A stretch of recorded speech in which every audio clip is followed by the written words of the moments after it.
Sacred Symbols, a PlayStation podcast, is brought to you by, well, you. If you want to learn how to support our show, go to patreon.com/laststandmedia.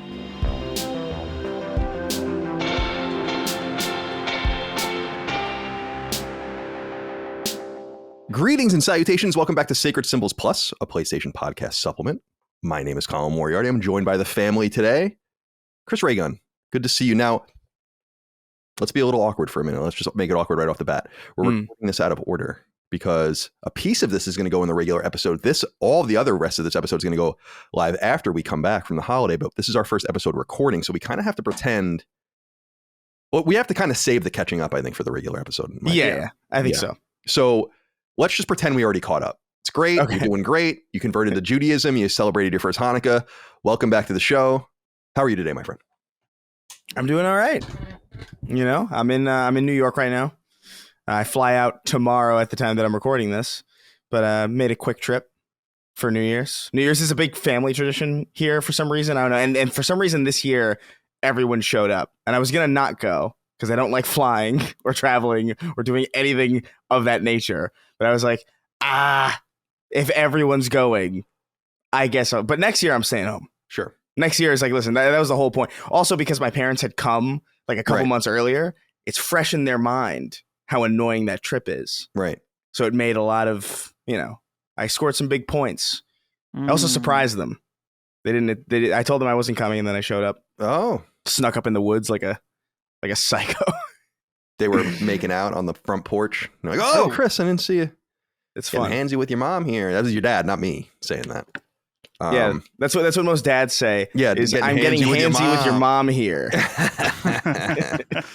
Well, good to see you, my friend. Welcome. And Dustin Furman, executive producer, welcome to you. How are you today?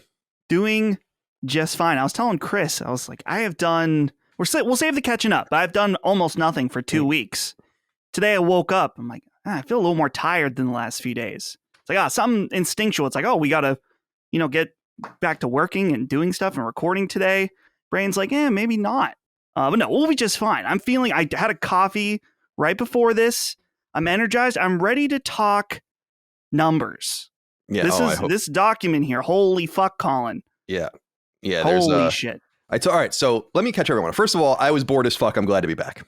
Second of all, it's good to be here with all of you today. Sacred Symbols Plus, our first one of the year. For those who had missed our Patreon announcement and our new show announcement, we revealed a new show, hosted by Brad Ellis, previously of Great Game Trailers and Easy Allies, called Summon Sign. That will happen every week. It's a podcast all about the games we play. I know that's something you guys really, really wanted, so we're excited about that. Thus, Sacred Symbols Plus gets knocked to once a week now. And this episode and all episodes of Sacred Symbols Plus, maybe there'll be some exceptions, but they'll go live on Saturday. So we're seeing you guys here after the episode, our comeback episode went live. Now, the thing about this, and I want to see how you guys feel about this. This is kind of the way I want to do this because I think it'll be most naturalistic, and the conversation will flow. Is, as people know, they clicked on this episode, Insomniac leak. This happened when we had just gone away, and we can talk all about our approach, and that's actually a lot of what I want to talk about on the regular show too. But I want to kind of talk about it broadly, cut that part out, put it in the regular show. So people will see this at some point during the regular show. But then we'll just go right into all the details, which will be this episode. So in other words, we don't have to kind of like have this stymied second conversation during the regular show about something we've already discussed in depth. We can just do it all now. And then we can just put it in. So here's what happened. And just everyone knows this. We've been on for several weeks, so you guys are all caught up on this. Although I was a little surprised I was clicking around a little bit. Not great analysis about all these leaks. I'm glad we're able to do this show because there's so much interesting stuff in here. Insomniac had a hack that we talked about on the last episode that we recorded, I want to say, this year. They were hacked by this, I don't know, what do you call them? I have no idea. Hacker group? Some terroristic group. Yeah, hacking group.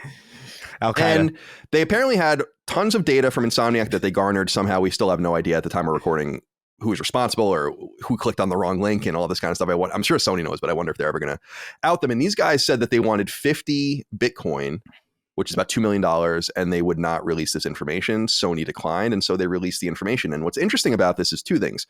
On the previous episode, we discussed how, on the previous regular episode of Sacred Symbols Plus before we went away, how, and a lot of people were surprised by this and even contesting it, which is, I don't know, you can just go Google around, you'll find that you're wrong in 2 seconds. Companies pay these all the time. Companies have paid billions of dollars to these groups for not release things, not to mention $2 million. I'm not saying it's right or wrong. I wonder if that was something that maybe they should have considered, though, because we had discussed on the previous episode how these guys seem to and what I mean by these illicit groups seem to do business in quotes, where they have to be trusted in quotes. So if you threaten them in quotes, then you get your stuff released. But if you pay them, then they go away. And so people trust them. So there's all these different options and things, but there's so much to say about this. And I guess we'll throw. So I'm going to cut the show here. We'll cut the show here. Dustin, make note. We're going to now put this into the Sacred Symbols regular episode. And then when you come back after the little gap, we'll talk nitty gritty about everything that was in the documents. That's relevant. And we'll talk about why we pulled certain things and didn't pull other things. I think it's fairly obvious. All right, my friends. So we're back here now on Sacred Symbols Plus. A little bit confusing, but it's good for us. It'll make the conversation better, I think, ultimately, if we just do this all in one burst. So now we're going to get into the nitty gritty. Now, I wanted to talk a little bit about where I got this information and how I found it and whatever, because I think that there is an important caveat. Anything that I'm reporting on was either reported on by another website, is on Reddit and linked out to Imager or another like of those kinds of websites, or lives on a forum of some repute. So like Resetera or NeoGAF. With all that said, any of this and all of this could not be real. I mean, the thing is that I don't even know how, and I wouldn't do it anyway, but like go on the dark web or Tor and like do all these different, I have no idea. I mean, you guys know that I have no idea how to do that. So I'm kind of going on other things, but this presumably, these have all been circulated so widely that it's widely assumed that these are from the leak. And that there are other things in the leak that I didn't have any interest in looking at, which was like, there's a bunch of video footage, early gray boxing of everything. There's a ton of stuff of Wolverine. There is a build of Wolverine, apparently. There apparently is a build of Spider-Man 2 on PC, though lacking assets, so it can't boot. And a bunch of other stuff. I have no interest in that. I don't really care about looking at the games early. I already know. I saw some screenshots and a little bit of footage of Wolverine, and it's like, oh, okay. I mean, this is exactly what I thought it was going to be. This stuff is so early and out of context that I think it's truly unfair to look at it. And you can look at it and play, I mean, do whatever the fuck you want, but I think it's unfair to look at it and draw any assumptions about the game because we have no idea where this is in development or what this is. And I'm not comfortable looking at it from a spoiler point of view. And I'm not comfortable playing it from a fairness point of view because it's like, okay, the details are this. I can read English. I can read, Arabic numbers. Like I know how to look, but this, I mean, I don't know what I'm doing here. So whatever. I don't want to talk about that. And I think it's important to underline here. We're not going to spoil anything other than the existence of games. So while there are plot details, basically the entire game of Wolverine is known if you want to go find it. We're not going to talk about any of that.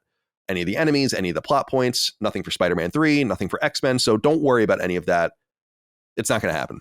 This is literally all just going over some financial data, some decks that were kind of in the leak and all of the rest that I think will be interesting. And I kind of tried to, I sent you guys notes. I don't know if you looked at them, but you didn't have to, by the way. These are notes I made for myself.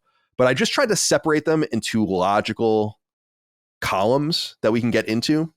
So on the regular episode of Sacred Symbols, we already discussed this, but Insomniac's upcoming timeline has Insomniac's slate looking something like Spider-Man 2, Venom, Wolverine, Spider-Man 3, Ratchet and Clank, X-Men, new IP, X-Men 2 or /3 if you count Wolverine as 1, and then new IP number 2. With online functionality mentioned for Spider-Man 2 online, Wolverine online, and X-Men online. We'll get into Spider-Man 2 online later if it's the same thing as the Great Web, which is this other purported game that was in development that apparently is canceled. So we'll get into that. So that's the slate. We already discussed that. But I wanted to get into some of the nittier and grittier stuff here. I thought we would find this interesting. And again, this is for the nerds out there, right? I imagine people that just banging your toys together. Look at all my new toys back there, by the way. My room's a mess, by the way. It'll actually be all organized for Sacred Symbols, and then it will snap back to this since we're recording out of order. Just ran out of time. But this is for the nerds, because we get a little bit of an insight into how this actually all works. So X-Men's licensing terms. So confirmed to be PlayStation exclusive with a PC port in the works. The contractual spend commitment is $621 million, $120 million on each game and a possible fourth, with $30 million on marketing for each game and a $9 million recoupable advance per game. quote, release all games by 2035, sell all games through at least 2038 and later if Marvel allows us to continue. So this is an important point, and I didn't see anyone talking about this. Not that I looked very deeply, but I'm surprised that this wasn't circulated longer. There is a part where Marvel can walk away from this, and apparently Sony cannot even sell those games that they've made. Again, release all games. This is a quote from the document. Release all games by 2035, sell all games through at least 2038 and later if Marvel allows us to continue. Yeah. That's interesting.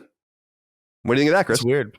I feel like, I mean, that is contractually true, but like, I mean, the likelihood of that, what reason would they have to stop allowing them to sell it? You know what I mean? They're still making money. So it's unlikely, but it's interesting that it's possible, like that they wrote themselves an out like that. And like we said, like we said earlier, like what's the likely, who knows what the Marvel landscape even looks like by then? It might be reasonable for them to pull out if it's really nuclear, but I'm sorry, I'm writing a note here. Yeah, I think it's just interesting because Dustin, we often assume and we talk about a lot about licensing on this show and just about kind of availability of games in perpetuity, and this is an example of something where potentially this could just not be sold in the future, not at any time soon. And again, I think Chris is right, but do you have any thoughts on that? Yeah, I would see it being really unlikely with a game this big, but certainly I'll be buying these games on disc. So, and I guess the idea you would still have it digitally if you bought it. So, but to remove from sales still even, I mean, then the disc value does go up. But it's amazing to me that there are still things like this. And we talked about this with Hogue over the break about contracts needing to be about in perpetuity. But we even have a deal that's pretty fresh like this, and it's not in perpetuity. So that sucks. Quote, between now and December 31st, 2035, Marvel cannot release or announce any X-Men games on console, PC, or streaming, or use an X-Men character as a competitive advantage in a game, e.g. play as Wolverine in Ultimate Alliance exclusively on Xbox. X-Men characters can appear in multi-family Marvel games, e.g. Avengers, Guardians of the Galaxy, and Marvel retains the rights to children's games and certain X-Men games from the 1990s, but they cannot release or announce these within 45 days before or after release or announce of any of our X-Men and X-Men games. It's just interesting. Again, just another interesting tidbit. And then royalties. Digital royalties. So this was interesting. Royalties are different for physical and digital. And we'll get into this a little bit more because Sony makes so much more money selling their games digitally. But they're selling way more physical games than I think we anticipated. And so we'll get into that in a little while. But royalties, digital royalties for these games set between 9 and 18% per unit. Physical and DLC for set between 19 and 26% per unit. All net sales. So after cost. Hardware bundle royalties range from 35% to 50% of the wholesale bundle price. So if you go to, as I would read this, if you go to like BJ's or Costco or something like that and bought, and they don't mean wholesaler, but just as an example, you go to a cheap place where they would sell the console for the cheapest, they would get maybe a wholesale price of like $375 or whatever and sell the console for $400. That price, half of that would be the license, which means that Sony's paying quite a bit of money to put that branding on their box to sell those consoles, which I thought was pretty interesting. This is also interesting. Kill clause. Quote, neither party has a right to terminate the agreement for convenience. However, if we do not sell through at least 6 million units on PS5 and PC combined of one of the three major titles in the first year after its PlayStation console release, either party may terminate the agreement. If we terminate, we must pay Marvel a $9 million breakup fee, plus all unpaid portions of the guarantees. If Marvel terminates, the foregoing fees are waived. The result is that we would not develop further titles under this agreement, but we can continue to sell all titles released before the termination. Marvel is in the position of power here. I think Hogue would agree with that. So any thoughts here on this kill clause? This is interesting. If we do not sell through at least 6 million units, this to me brings the whole, and again, just not to bring it back to this, but I'm so fascinated about the ambiguity behind Blade. It's like, you ain't selling 6 million units on Xbox of that game. Is that why things are being so quiet over there? Do they have similar expectations, or Sony held to a higher standard? But I just think it's interesting that if the games don't meet that sales threshold, which Spider-Man 2 is already met, then they can kill it. and Sony would have to pay all unpaid residuals and a $9 million flat fee, while Marvel would just be able to get out of it free and clear. Any thoughts? It is. I would imagine the Blade deal would have to be different entirely, which is why, yeah, there's so much question about it, because Microsoft is eating so much of the cost on their first-party developed games in order to support Game Pass, and Marvel's like, okay, well, how does that help me? You know, it wouldn't unless Microsoft is paying a lot, and so maybe there is a standard to about 6 million units or equivalent money, right, for them to use that IP. Now, obviously, Blade, it's not as big as an IP as Spider-Man by a long shot, or even X-Men, but I would imagine still it's pretty damn high right now, with Marvel being king dick right now in the movie world, even when they're not doing as hot currently. But yeah, $9 million breakup fee. That's interesting. That seems kind of low, honestly. I feel like it would be higher, but I don't know. Yeah, I feel like the $6 million threshold even is pretty low. Oh, unit. Unit. Yeah. But because I mean that, granted, that's based on the history that we already know about specifically Insomniac's output and how well Spider-Man sells. I feel like that's a pretty easy bar for them to clear. Like, I feel like there's really no danger in it for them, unless they really fuck it. Like, unless they really fuck it up, you know, like almost unimaginably. Like, they cast 10 pedophiles or something in the game. But I don't know. It seems like it's a really strange. I mean, it is a position where Marvel is definitely they have the higher ground in that deal for sure. All right. Venom. The game is apparently called Lethal Protector. It says here, quote, an all-new storyline that continues Spider-Man 2 and leads into Spider-Man 3. Quote, playable, switchable Venom and superheroes. Quote, carnage-infected New York City boroughs. Playtime, about Miles Morales length at 8 to 10 hours with a golden path of 12 missions and 3 event bosses. Optional content, quest challenges, bases, crimes, and collectibles. I suppose that this was predictable. We'll go into the numbers later, but Miles Morales was extremely profitable for Sony, and so I think on their specific per unit sold in the ROI on that was very high. So I think that they would want to do that again, and they'll probably do it again after Spider-Man 3 if they're still in that same situation, although it's not in their roadmap, so maybe not. What do we think about this here, Chris? You're interested in this, I assume, Venom Lethal Protector? Yeah. I mean, Venom. I mean, look, Spider-Man 2 is great. Venom, I feel like, was probably handled the strangest. Not horribly, but definitely not what I expected. But I think this was in some ways very predictable, just in the sense of, if you're, again, and this is with the context of these ballooning budgets, if you're spending a lot of money developing this game and fine-tuning systems for this game, you're likely going to want to get as much mileage out of what you build for it as possible. And the fact that they built an entire play section of Spider-Man 2, which, spoilers, I mean, I don't even think it's that much of a spoiler, but like, you play as Venom in that game. And it's pretty obvious to me that based on how well that section played and how well it played to move around as Venom versus how it feels to move around as Mary Jane or somebody who's obviously not getting their own game. It almost struck me as like, oh yeah, he's got his own finishers. Like, he's got it. Everything is set for this to be its own kind of thing. And it would make sense for them if they spent that much time developing this kind of system to maybe want to get the mileage out of maybe a single interstitial through that. So it's not necessarily the most surprising thing if you have a keen eye for, you know, just the production value in these little one-off stints or these little one-off missions. But I mean, it's a cool idea. I'm down to play as Venom. I think that was one of the coolest aspects of Spider-Man 2. I think it's one of the cooler aspects of Ultimate Spider-Man back in the PS2 and Xbox days as well. Don't know how the fuck they're going to justify that character existing based on certain things that happen in Spider-Man 2, but like, we'll see. Yeah, I mean, cool, smart. I think it's a smart idea for them, considering they already built that kind of archetype. You don't want to play Mary Jane's taser training? Yeah. Gears of Jane. I don't know, man. I don't know. Dustin, thoughts before we move on?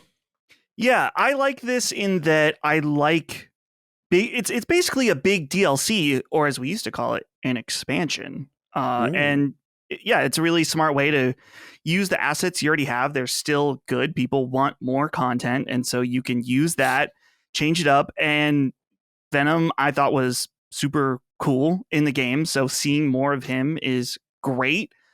At the same time, I am thinking from a personal standpoint, I think that when I play this Venom game, if it is, and I would imagine it would be, more Spider-Man 2 with some twists, by the end of it, I'm going to feel like, okay, they got to shake up the formula big time for Spider-Man 3, because we've played what?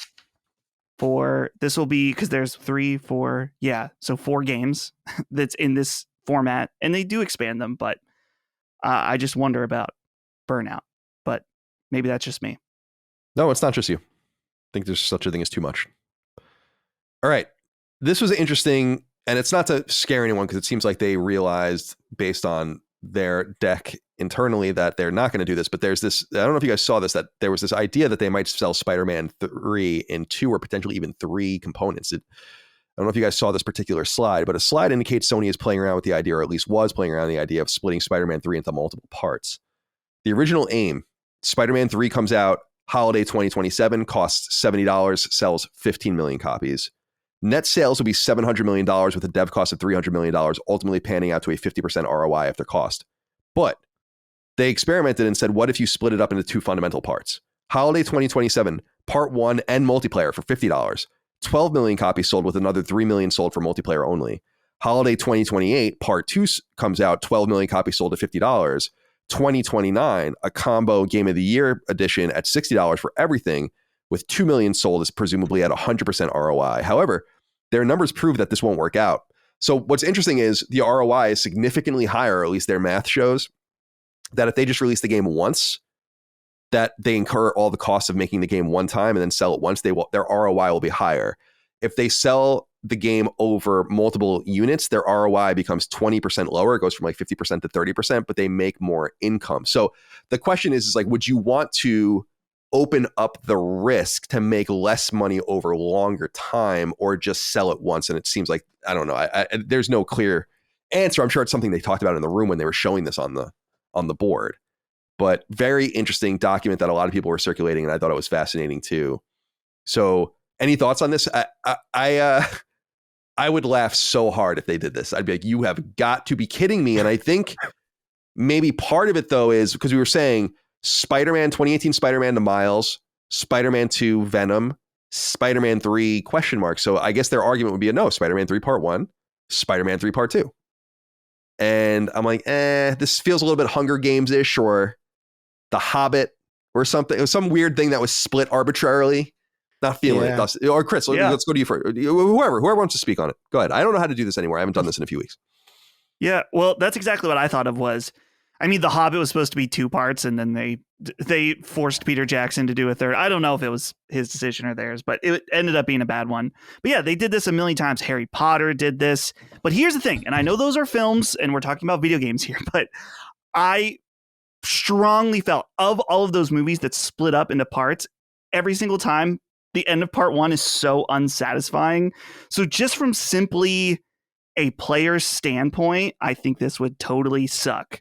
Just because at the end of part 1, it's like, oh, it's a cliffhanger. Now wait a year to find out. Because usually, I guess the argument is you could have a stronger or more crazy cliffhanger if you're only asking people to wait a year instead of 3 years or whatever, or 4 years, 5. So from a gameplay or just a player perspective, I would absolutely hate that. And I think too, man, if they did this, and I'm sure they discussed this, they would get memed on so hard. You know, I think about there's like an old meme about games when back in the day, $60 and you get one thing, and there's 2 things of DLC. It's like a pie chart or something. And like now DLC, microtransactions, it's all split up. It's like now we're taking that even further and splitting up what they would argue, since it's a part 1 and part 2, a single release into multiple parts. And the last thing I'll say too that would scare me about this is just bloat.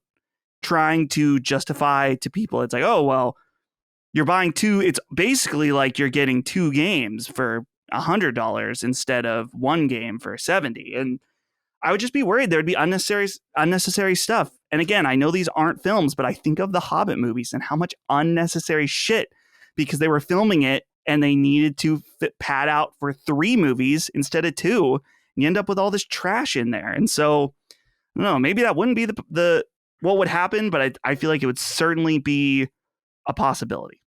Yeah, it's well said. I find it fascinating.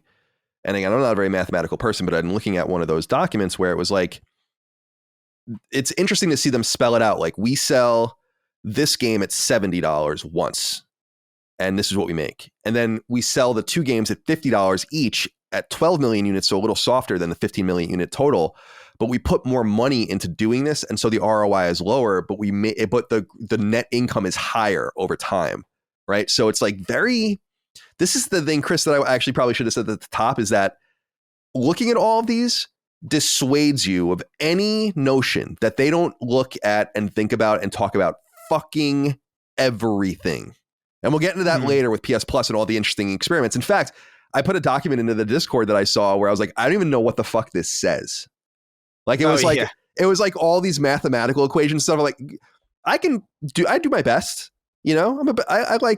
I learn things and Google around and try to watch things and so I know what I'm talking about. I'm like, I have no idea what this says. It's a pretty important thing too, where it was like something about like net sales over time and all that. And it's like, this is the formation. I can only imagine some math nerd in the meeting. This is the formation of our algorithm and how we do it. I'm like, dude, this is way above my pay grade. I don't know anything about that. So I can't get into that deep stuff, but it really does show you that they do experiment and game things out. You would love to see even more of what they were doing in this regard. Yeah. Do you have anything you want to say, Chris, before we move on? I don't know. I think Dustin really covered most of what I was going to say anyway. I don't want to reiterate the same stuff. Okay. Next up would be, I wrote here, so Insomniac ROI and game sales and projections. So this is a bunch of just miscellaneous data. Yeah. Miles Morales. So, and again, these are at an unknown date, although the deck is dated 2023, so sometime this year. Miles Morales, 10.2 million copies sold on a $260 million budget, which is nuts for a game that's not even $60 or $70. 122% ROI with $104 million profit, a break even of 3 million copies.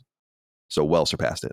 Spider-Man Remastered, 4 million copies sold on a $50 million budget. So that's interesting. That's an additional, you got Spider-Man for free if you got Miles Morales on PS5. So these are a la carte sales. $50 million budget, so pretty mild, although it's crazy that there was a $50 million budget for a remaster. For a 48% ROI by the way, a 1-generation remaster, like a 3-year remaster or something. Colin, do you think that includes the PC port in that budget? Oh yeah, probably. That's probably true. For a 48% ROI with an $11 million profit, a break even of 1 million units. Ratchet & Clank PS5, 2.2 million copies sold on a $73 million budget. Very appropriate. Shown at negative 10% ROI with an $8 million loss. Now it says that its break even is 2 million, so it's somewhere in the weeds where it's going to break out at some point, probably become profitable. Because 2.2 million copies, their break even was 2 million. You would assume that they started selling the copies for cheaper. A lot of the interesting stuff in here is the average price that units sell at too, and it's just so much stuff in here. Projections. Spider-Man 2, 10.5 million sold on a $390 million budget, 35% ROI, $75 million in profit with a break even of 5.5 million. Dude, this is what I was talking about. And this is something that Micah and I were talking about where she was like, yeah, it's crazy that they even feel this way, but it's true. Where I'm like, they look at this and they're like, we spent $390 million and made $75 million in profit. That's almost not worth it, because you have to think about the deployment of your capital, like, and how it's going to return.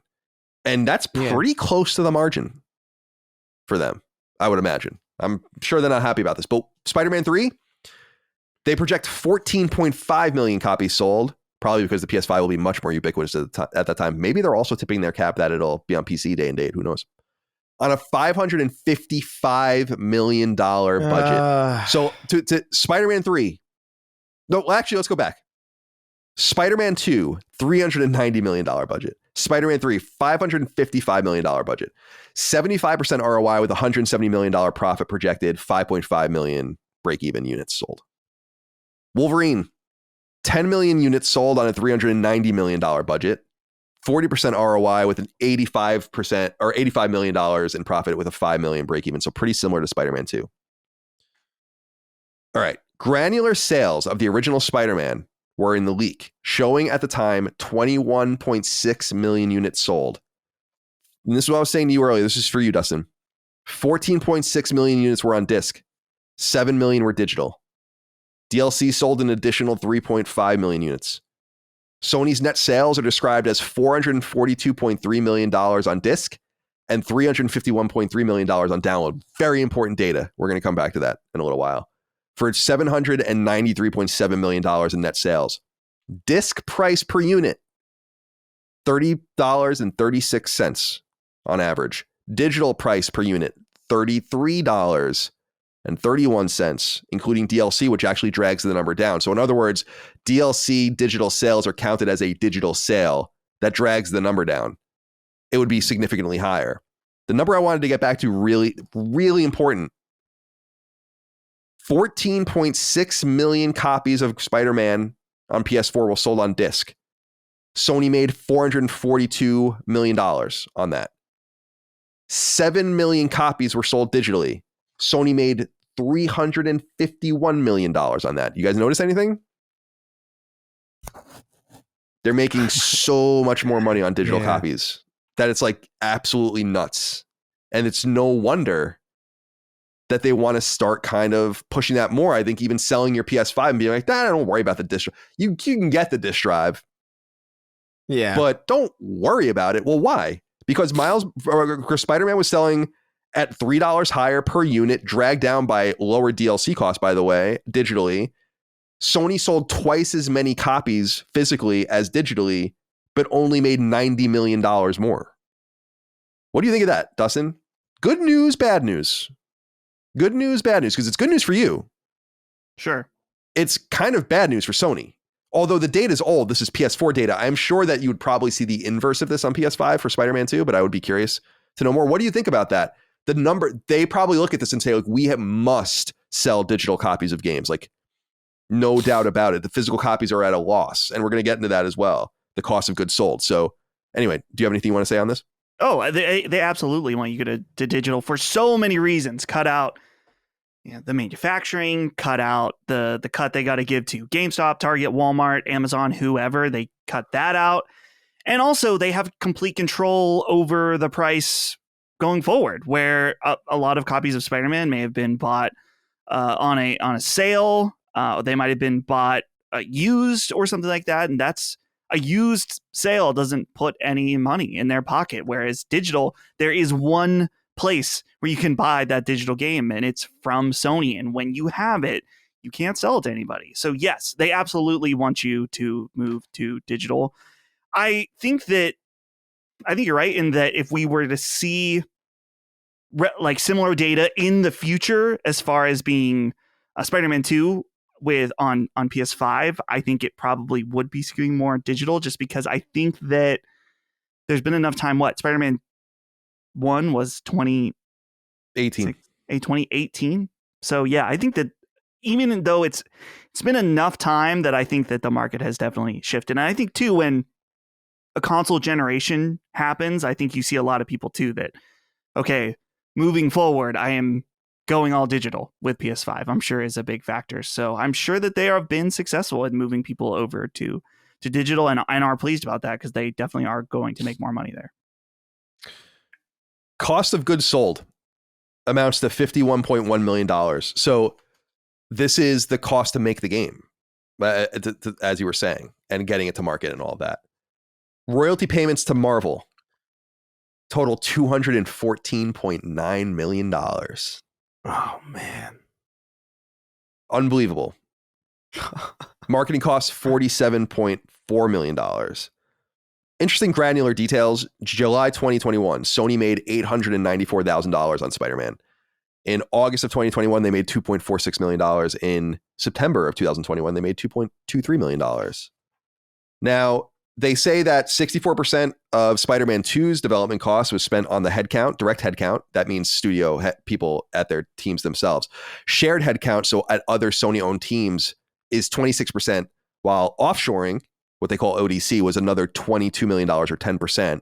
Sony's internal creative art services group was responsible for another $27 million of Spider-Man 2's budget. Sound and music cost $13 million. VA cinematics and mocap cost $13 million. Creative cost $1 million, which I thought was pretty interesting. Other Sony-owned teams spent another $27 million, including centralized QA and localization on the game. So a little bit of a breakdown there. Now, I thought you guys would find this interesting. Insomniac sales data as of late 2017. Now, these numbers that I'm going to report to you are probably all basically the same because most of the stuff has not been for sale for a long time. The original Spyro on PS1 the original Spyro on PS1 sold 4.88 million copies. Spyro 2, 3.45 million copies. Spyro 3, 3.3 million copies. The original Ratchet & Clank on PS2, 4 million copies. Ratchet & Clank 2, 3.19 million copies. Ratchet & Clank 3, 3.77 million copies. Deadlocked, 2.92 million copies. Tools of Destruction, 2.53 million copies. Ratchet & Clank Future, 2.53 million copies. Resistance, the first one, 3.86 million copies sold, Fall of Man. Resistance 2, 2.84 million copies. Resistance 3, 1.79 million copies, which is criminal. Criminal. The PSP game, the Resistance game, sold 1.86 million copies. That was made by Bend. Ratchet & Clank, what is FFA? I wrote it down. Oh my God. Why can't I remember? I don't want to look it up. Ratchet & Clank FFA. Oh, Full Frontal Assault. 644,000 copies. Ratchet & Clank Into the Nexus. I don't know if you guys remember this game. This was like that random core but shorter, cheaper PS3 mainstream or mainline Ratchet game that came out very late in that generation. Only sold 598,000 copies. The PS4 Ratchet, as we already know, is 2.72 million copies. Interestingly, size matters. Ratchet & Clank size matters. So that's a PSP and PS2 one, right? Is the highest selling Ratchet game at 4.43 million copies. PlayStation Move Heroes, which they didn't make, but they have data on, 412,000 copies. And the Spyro PS1 Classic that was sold a la carte on PS3 and PSP, 29,000 copies sold. Any interest in talking about this data? I guess, Chris, Resistance, dead as a doornail. Yeah. We'll confirm that a little bit later, but it's really sad to see that Resistance 3 is so good. It's really sad that few people played it because it's really a wonderful game. I think it's sad. I think that's sad, but what's also what makes it more frustrating is that they've known that for a long time, and then they still tweeted out those goddamn GIFs. Yeah, that is obnoxious, right? Just like they just pretended you pretended for a while that you were like hitting at something, and then you knew you weren't because the money wasn't in it. That's a little frustrating. I'm taking that person. I'm choosing to take that personally. Yeah, it's a bummer. Like not even word of a Resistance trilogy or a re-release or getting it back out there. It's just gone. But you can see it. I mean, you see why. Yeah. But yeah, I can't believe Resistance 3 sold that poorly. That's kind of embarrassing. Like that few people bought it. It's so much better than that. I didn't think it sold like 5 million copies, but that's pretty bad. I wonder what the hell what was going on around the release of Resistance 3 on PlayStation. Let's see. That's 6/8. That was 2011. Fall 2011. Yeah, I think. Yeah, September 2011. I don't know. I don't remember. People just being annoying. I think the box art, they had that Ollie Moss box art, which I wasn't crazy about either, which I think didn't do a lot to sell the game. It's just that orange box. Yeah. But it's cool because it's the Chimeran helmet, or the Chimeran skull rather, but it's New York City and is where the teeth are. Anyway. It's really minimalist. It's cool. I remember I have a great poster of it actually somewhere in this house. I have no idea. Oh, Uncharted 3. Oh yeah, November 1st. Right. Yeah, that's probably bad for it. Also, I know I can say this was told me years ago by someone in Insomniac that they were, I don't know if you guys remember this, they were really mad internally about the Resistance 3 commercial because it was a PlayStation Move commercial. I don't know if you guys remember that. It was like Kevin Butler on a horse or something with like a PlayStation Move, the gun or some crazy thing like that. And they were really mad about it. Like they're like, it makes it look like you need to have this thing. It really hurt the game. And Oh yeah, I didn't even consider that. yeah, so that I remember very, very well from that. But okay, anything you want to say about this, Dustin? Any of the sales data? We're going to get into newer games in a little bit, but this goes all the way through Resistance 3. I guess would be the newest game on this list. Actually, I guess Ratchet on PS4. Yeah, I was just mainly curious about Ratchet and how he kind of just is staying the same. And despite Rift Apart, they're still gonna give him another go, even though it seems to be a bit middling, I guess. But shout out to Spyro, because those games still rule. And I know they don't have the ability to make a proper Spyro 4, but somebody, I guess Phil Spencer needs to make Spyro 4 happen now. So yeah, I love it's those his games. it's his duty. Yeah. It would be interesting if we went back to a different world where Insomniac wasn't purchased by Sony after Spider-Man came out and they were out there, and that if that was the case, people would be talking about how Microsoft should get with Insomniac to revive Spyro in some meaningful way, which would be funny. Yeah. And total a waste of time as well. But yeah, funny nonetheless. All right. So the next thing up is this Spider-Man The Great Web game that we mentioned earlier. It appears to be a multiplayer project based on this deck, or it was a multiplayer project. It's described as, quote, Marvel Spider-Man meets GTA Online, end quote. And shots of the deck say things like, quote, a spider hero for every player, end quote, a welcoming neighborhood, end quote. The setting is New York City, obviously. They describe it as, quote, the ultimate New York City sandbox, end quote, in, quote, a multiverse that matters, end quote. Now, Bloomberg reports that this game has reported to have been canceled. There is some detail in this. This could be the game that they refer to as Spider-Man 2 Online as well. I don't know if those are one and the same. And earlier we discussed that, if that functionality was there. Dustin, do you want to play Marvel Spider-Man meets GTA Online? I don't know exactly what that means. Yeah, I personally don't want to play it, but I actually think it sounds like it makes sense in a lot of ways for the type of live service game that Sony wants to make. I actually think it makes a lot more sense than The Last of Us, because there's so many options for monetization in a Spider-Man game where it's like, hey, I want to be crackhead Spider-Man, sell that for $5. Or I want to be garbage man. Like there's so many options of a multiverse of Spider-Man where people would be doing all kinds of crazy stuff in order to, deck out their characters or whatever.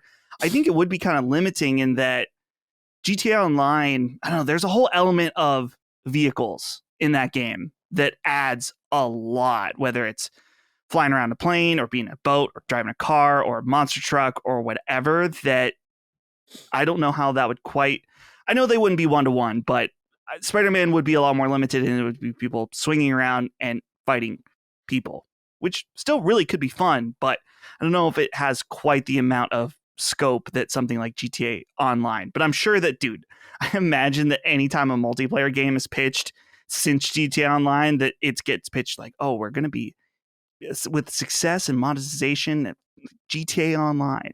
That's like the gold standard to try to achieve to. But I'm not personally interested in something like this. But I also don't know. I don't know. Would people be hungry for something like this? I guess it depends on what you actually do in it, other than just go around fighting people together. People really like that Ghost of Tsushima multiplayer mode, but it wasn't really an open world type thing. So yeah, I just think, the customization though, I think actually would be pretty cool. Any thoughts you want to share, Chris? Yeah, no, I'm a huge proponent of this. I've been wanting a co-op or a multiplayer type Spider-Man game for a while, purely because the joy of moving around in that game is so fun that I can only imagine that having multiple people or even just like another actual player involved would make it all that much more enjoyable. Like the thing that I always thought about immediately was like, oh man, it would be cool if we could like race each other. Like if we could see who could get to the other end of Manhattan like the fastest, and it would actually take into account like how good you were at like using the physics engine in the game and doing these perfect swings and avoiding obstacles, and like you could get like style points and stuff. Like I don't know how much scope it would have. It is a very limited kind of thing. It is you would only really be able to be a Spider-Man, and in that sense, you're not going to be hijacking cars or flying vehicles or anything. But as a multiplayer sandbox, banging whores, yeah. No, I mean, I think the idea, it's a perfect kind of. I feel like it would be a great example of the kind of multiplayer that we used to have, where it's like this could be a really fun kind of tacked on. And I say tacked on. I know that the phrase tacked on has a very, very negative connotation, but like not necessarily to me. I think some games have pretty interesting tacked on multiplayer. I think Bionic Commando was one of those where like the multiplayer in that game was actually really fun, and the single player was just kind of like whatever. It's actually the rising star of that game. I think they screwed themselves over by letting that multiplayer demo out, because I just played the demo and I was completely happy. But I don't know. I'm always a big proponent of multiplayer physics based anything, and so while it would be a very limited scope, and while it would probably be something that's not particularly robust, just having that option would be neat. But I could see why they maybe forewent that, in the sense that like, yeah, it doesn't have a lot of room to grow, because you can't add new sandbox elements to the game, really.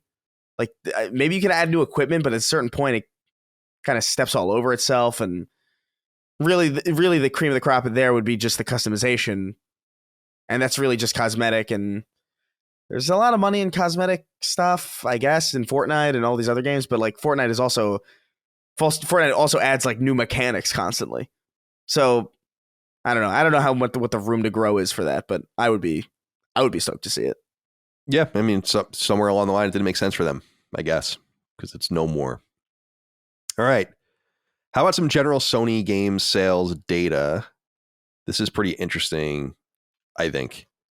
So this sales data seems to be up to date through some point in 2023. God of War 1, 4.7 million copies. God of War 2, 4.2 million copies. So those are PS2 games. Chains of Olympus, 3.5 million copies on PSP. God of War 3, 13.3 million copies. Damn, interesting. wow. Sparta, 1.5 million copies. So this is Ghost of Sparta. This is the PSP game. And then God of War Ascension, which was the multiplayer game from that era, late PS3, 3 million copies. God of War PS4, 23.5 million copies. God of War Ragnarok, 15 million copies. So interesting stuff there. Uncharted. No data for Uncharted 1 or Uncharted 2, interestingly. Uncharted 3, 9.5 million copies, PS3 game.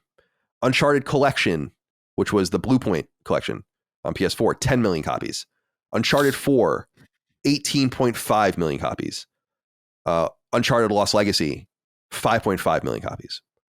The Last of Us, so PS3 only, 8.2 million copies.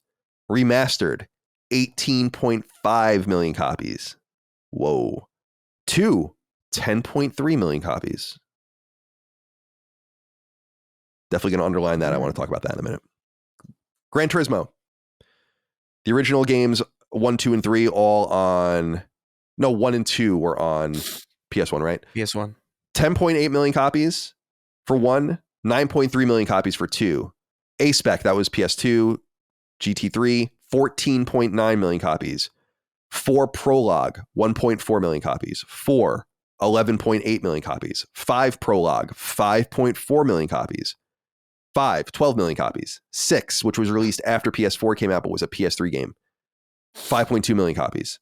Sport, 12.7 million copies. Nothing for GT7. Ratchet games in the order of sales, so strongest to worst. And this is going to annoy the fuck out of some people. The PS4 version, so PS4 remake, Size Matters. 1, 3, 2, Rift Apart, Tools of Destruction, All for One, A Crack in Time. How is that even possible? And then Quest for Booty, Agent Clank, and Into the Nexus. So A Crack in Time was outsold. A Crack in Time, for people that don't know, is widely considered the greatest Ratchet and Clank game, leading into the PS4 generation at the very least. Like a legendary game from 2009. Yeah. I didn't really care very much about it, but I wasn't huge into Ratchet, generally speaking, especially at that time. But All for One, which was the dubious multiplayer game, outsold it. Brutal. Any thoughts on the sales? Chris, you have anything you want to say? Ratchet's weird because like I have a very limited history with Ratchet, but it's interesting to me that a multiplayer, like it's interesting to me that people wanted a multiplayer Ratchet and Clank game and that it did better than what is considered the high point of the series for a lot of people. Like that's weird. Like I don't know if like is that a generally agreed upon thing? Like is it generally agreed upon that like yeah, Crack in Time is like is it like a Halo 3 type situation? You know what I mean? Not necessarily I'll in let the scope audience or scale, but I'll let the audience speak for itself, but I feel like A Crack in Time was one of those games that everyone that had a PS3 loved, and yet it seemed like no one owned it. So it's a little strange to. Do you remember this, Dustin? About A Crack in Time? 2009's A Crack in Time. This was like a No, yeah. I This was was not like into Ratchet. this was a big deal. This game, or at least it was a very dark period. I mean, when A Crack in Time came out, it was kind of coming out of that dark period a little bit, but not quite yet. So maybe that has something to do with it. But people will write in and let us know how they feel about that. Size Matters being such a huge hit is strange, for sure. And then Gran Turismo sales very strong. Now, I wanted to underline the Last of Us stuff. Because The Last of Us Part 1 on PS4 and PS3, so not the PS5 version, 26.7 million copies. Yeah. And then 2, 10.3. Man. Now, okay, 18.5 and 8.2 for the original one. So let's assume half of them bought it again, right? That's still reduced. So that will reduce the number to 14. So you're getting to like 23 and change. It's still more than 2 to 1. I wonder what they think about that. And it seems to me that at the very least, there was a very successful campaign against this game, and it hurt it a lot. Because I don't know how else you can possibly explain those numbers. Remember, The Last of Us came to PS3 late in its generation, so there's probably like 75 million PS3s in the wild by the time it came out. And Remastered came to PS4 very early, but it was really the first prominent game along with Infamous and a few others on PS4. But Part 2 came out when there were more than 100 million PS4s in the wild. And while a 10 to 1 or whatever is not horrible for almost any game, it's just strange that such a marquee game would have a 2 to 1 fall off. So I guess what we have to ask ourselves is, were people really put off by it? You know, like, and I don't want to say that I ignored a lot of this stuff. It was clearly like, it's just hard. It's hard to gauge on the internet what's real and what isn't. Like, what is a small group of people being really loud and what is like a group of people being like, this is an unacceptable thing. And I won't spoil The Last of Us Part 2, but the leaks leading up to it really injured it a lot. And I do wonder if that has anything to do with it. Do you have any thoughts on this, Dustin? Do you think we're seeing in the data here something like that? Because, the sequel to a 10? I mean, The Last of Us is universal. I mean, it's got like a 95 or 96 on Metacritic, but considered widely a 10 by most people that played it and loved it. So why wouldn't you go and buy the sequel? It makes no sense. You know, I think that there is an element that remastered numbers feel inflated by its situation in that it came out 1 year after the original. And so you already mentioned the people that rebought the game, but it also came at a time where, I mean, PS4, you know, after the blunder of Xbox One was on fire at launch for that year and people wanted content for it. And I think that it hit at the right time where a lot of people heard about if you weren't rebuying it, then you didn't have a PS3. So many people switched over from 360 to PS4. A lot of those people didn't play Last of Us. And so this was their first chance. Yeah. Really. And a lot of people too, I think that Remastered spent a lot of its life at a really, really good low price on PS4 after it was discounted. And so maybe some people picked it up and then those people weren't into it because they got it on a whim or something. I think your argument still that like, why didn't people sign on to 2 after so many people purchased Remastered? I definitely think that's valid. I just think that Remastered was one of those games that was like, right timing. The console was doing super well. People were hungry for that content. But I think the thing with 2, I wonder really how much that you mentioned, you know, the campaign, the leaks, whether people were just immediately turned off. I think that there's an element that people were turned off by the things that weren't true. but I think a lot of people are turned off by the things that were true. And I think that some people just can't handle that in a story that's like, oh, this thing happened that I don't like. Well, I don't like the game, or I don't care about it, which I think is crazy. Because even if I don't like something that happens in the story, doesn't mean I'm going to write the whole thing off. You know what I feel like, you know what I bet it was, honestly, as well. Like, and I think all that is true. That people were really put off by certain things that were leaked. And it was really difficult to avoid leaks for that game. It was really difficult to avoid spoilers for that game. Like, even if you really had only a cursory understanding of what that game was going to be, you knew what happened in it. And that, I don't know, sometimes getting a spoiler for a game that's all narrative based is kind of a huge put off, because it's like, oh, well, it's really the only reason I care to play it. I mean, not that The Last of Us 1 had bad gameplay necessarily, but it wasn't necessarily the key focal point of that game. It wasn't the reason why that game was such a juggernaut in the industry, both in sales and acclaim. It's, you know, it was the narrative of it. And so to have a really key moment like that ruined months before, that definitely hurt it.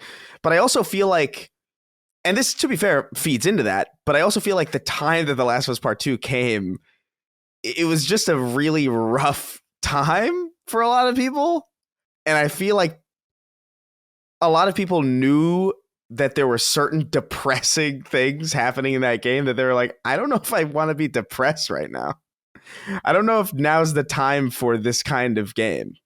And granted, that's not necessarily their fault. It's like it's a worldwide pandemic just happened to drop at its feet. I don't think that did it any favors either. That's a good point. And probably by the time that, I feel like maybe by the time that people were over it, or maybe by the time that things started slowing down, it just wasn't a new sexy game anymore. And it kind of had all this baggage associated with it. It had people arguing online about it. It probably just wasn't that appealing of a purchase later on compared to how it maybe would have been if there were no leaks and there was no worldwide depressing pandemic, you know, eating up people's emotional bandwidth. I can't imagine that that's like a large percentage of the reason why it didn't sell as much, but I can't imagine that it isn't at least a big part of the story. Because I certainly wasn't excited to play something like that at that time. Certainly, you know. Yeah, that's a great point. I do remember it feeling somewhat prescient, although in my mind, it's always time for that sort of thing. You know, so I'm like, oh, glee.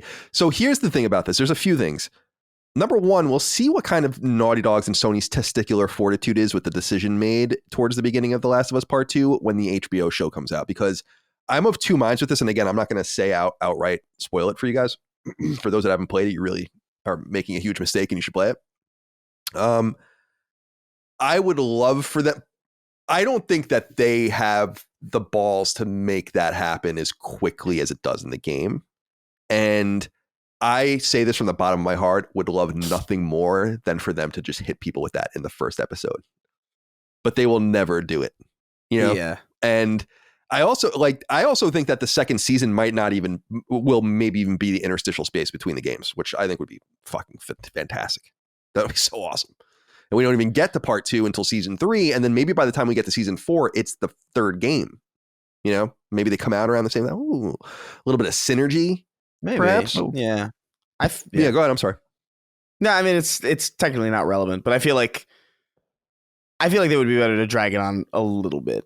TV is very different. Like, you kind of want to build something up like that, I think. It would be the ballsiest and maybe most dangerous thing they could possibly do. And they could just literally be like, this is what happened, though. Like in the games. Yeah. Like, if you know. And I wonder if the sales data, again, being from some mysterious place in the timeline over the last couple of years, I wonder if the HBO show had a material positive effect on the second game, which I assume it did. And we will also get part 2 sales in the coming weeks because it comes out on PS5. I'm playing the fucking balls off that game when it comes out on PS5. Can't wait to play it. But I wonder if those will kind of buttress some of the sales too. Although it's important to note, as I noted earlier, there's no part 1 sales in here. So in other words, we have 26.7 million units sold for PS3 and PS4, but actually that number might be 30 million or closer to it with part 1, the PS5 game too on there. So it's pretty crazy. And I think what we can all agree upon is probably inflated numbers. Lots of people, like you said, Dustin, interested at the PS4 at that time, not a lot to play. So you're going to have those people kind of decay. right? They're not really fans or they're not going to come back, and that's fine. And then there's all this other stuff that shakes out. But I think it's clear that I would argue that they lost somewhere in the realm of several million sales from that leak. That would be my prediction if I were looking at it. I don't have all the data that they do. I think that's fairly reasonable, though. Again, hard to gauge when people are saying, I'm just going to watch it on YouTube. I already know what happened. I don't know. How many of those people are out there? I don't know. Those numbers suggest that there's a lot of them. It just doesn't add up to me. Very, very strange and disappointing, because The Last of Us, do you know what one of the only games better than The Last of Us is The Last of Us Part 2. Thank you for writing in. No one wrote in. I'm looking.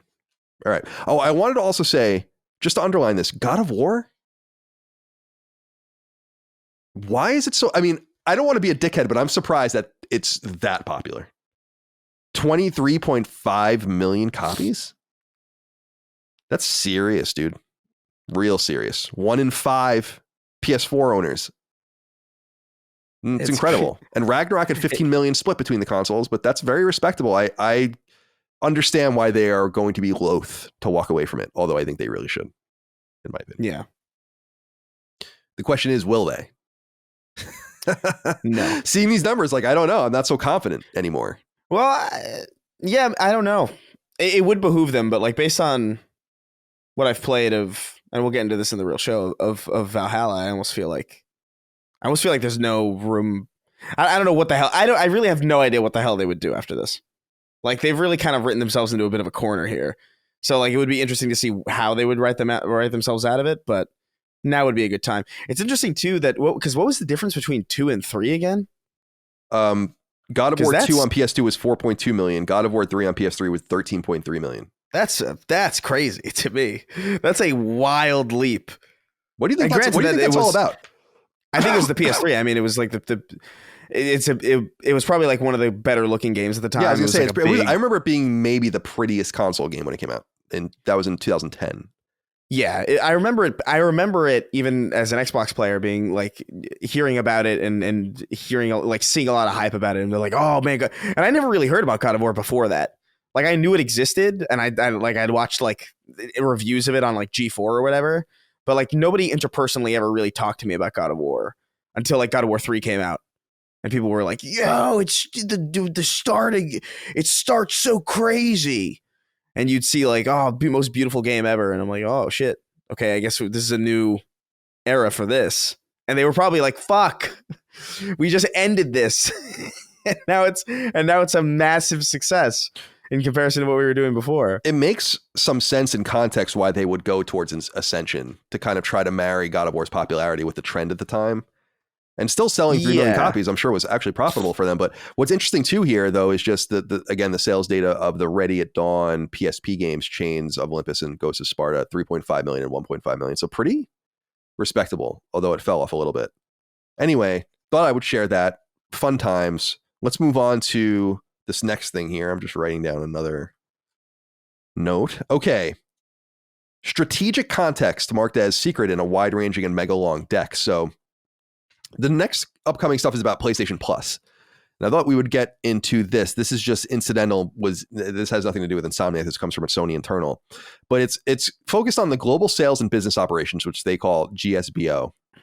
And with PS Plus, quote, they want to expand, quote, PlayStation Plus, offer the most compelling global entertainment subscription service with unparalleled value. Capture live service leadership, quote, establish PlayStation as a live services leader with leading engagement and ARPU, end quote. And that's average revenue per user, in case you guys are curious. Win beyond console, quote, grow our PC and mobile business to attract millions of more MAUs, monthly active users. Is this out of order? Yeah, I guess that's it for this. This is out of order a little bit here for me. Okay, so what do we think about this? Dustin, I'll go to you first. There's 3 things here I have in my notes that I wanted to ask about, which was the first thing, establish PlayStation as a live services leader with leading engagement. So this makes a lot of sense. They're trying to do this behind the scenes. But this focus on growing PC and mobile business to attract millions of more MAUs this attracted some attention, although I think people haven't been paying very close attention. I mean, Sony has been talking about getting on mobile and PC since PlayStation Now launched way back in the day, explicitly. So this really is not a change in strategy.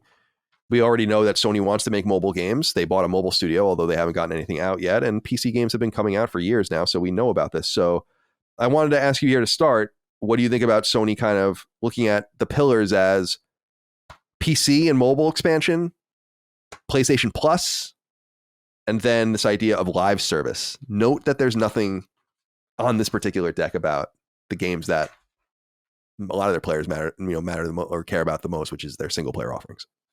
Right. Well, this is in line with the Jim Ryan strategy that we always heard about getting the, what was it, like 10 live service games or something like that, which few of them have now been canceled. So I'm sure that they still want to do this because live service games make a lot of money. But I think that probably since this slide was made, they've realized that it's very hard and it requires not just to create a game that is successful and catches on, but then in the case of something like Naughty Dog, you also need to support it. And you need to have a team that's like, well, you're not making new games. You're making game that you already released that's successful. You just continue to make this one thing. The PC thing, I think, has been good for them, which there's numbers on that later where it's really interesting to see which games were successful on PC and which ones were not so successful. But I do think that that has been a good strategy and has been valid in order to capture those sales and get people interested into those IPs, maybe from a market that was never going to play on a console. The mobile thing, I think, is a waste of time. I know that there's a lot of money to be made on mobile, but that market is... I feel like basically the mobile market is almost entirely separate from what they're doing. I know it's both video games and there are people that play both, but it's a totally different type of player and also a totally different type of game. And yeah, there's been some games that have kind of crossed the barrier between the two, like Fortnite, for example, is successful on tablets, no longer iPhones since they can't sell it there. But Genshin.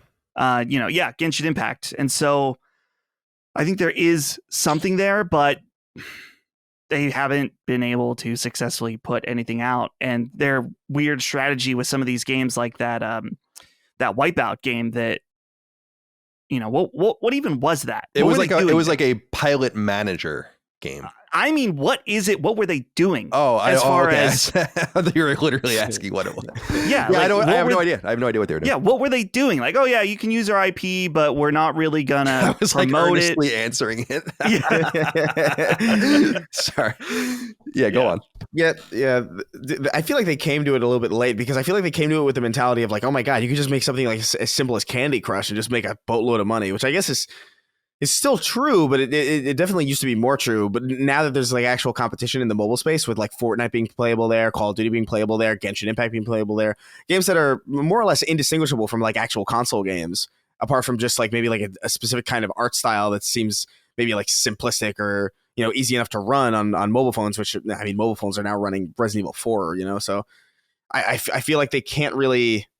I feel like their strategy was to get in bed with that market in a way that wasn't really competitive with the realities of where that market is today. Like you're not going to breach most mobile players with something like Wipeout, especially if it's a fucking pilot manager game, or like you can't just make like a match game or like some Hexic HD clone with like a God of War skin on it. You got to kind of make a proper thing. And maybe hopefully get it to mobile. And I don't know, that their entire mobile division is kind of in a weird space right now, right? Because didn't they just shutter or not shutter? Something happened with one of their one of their mobile space studios really recently, right? They lost they had a whole shakeup where like a lot of people left the team. Right? Yeah. So like that initiative's not going great. So. Yeah, I'm looking up. What is this? Yeah, that's the game. Okay.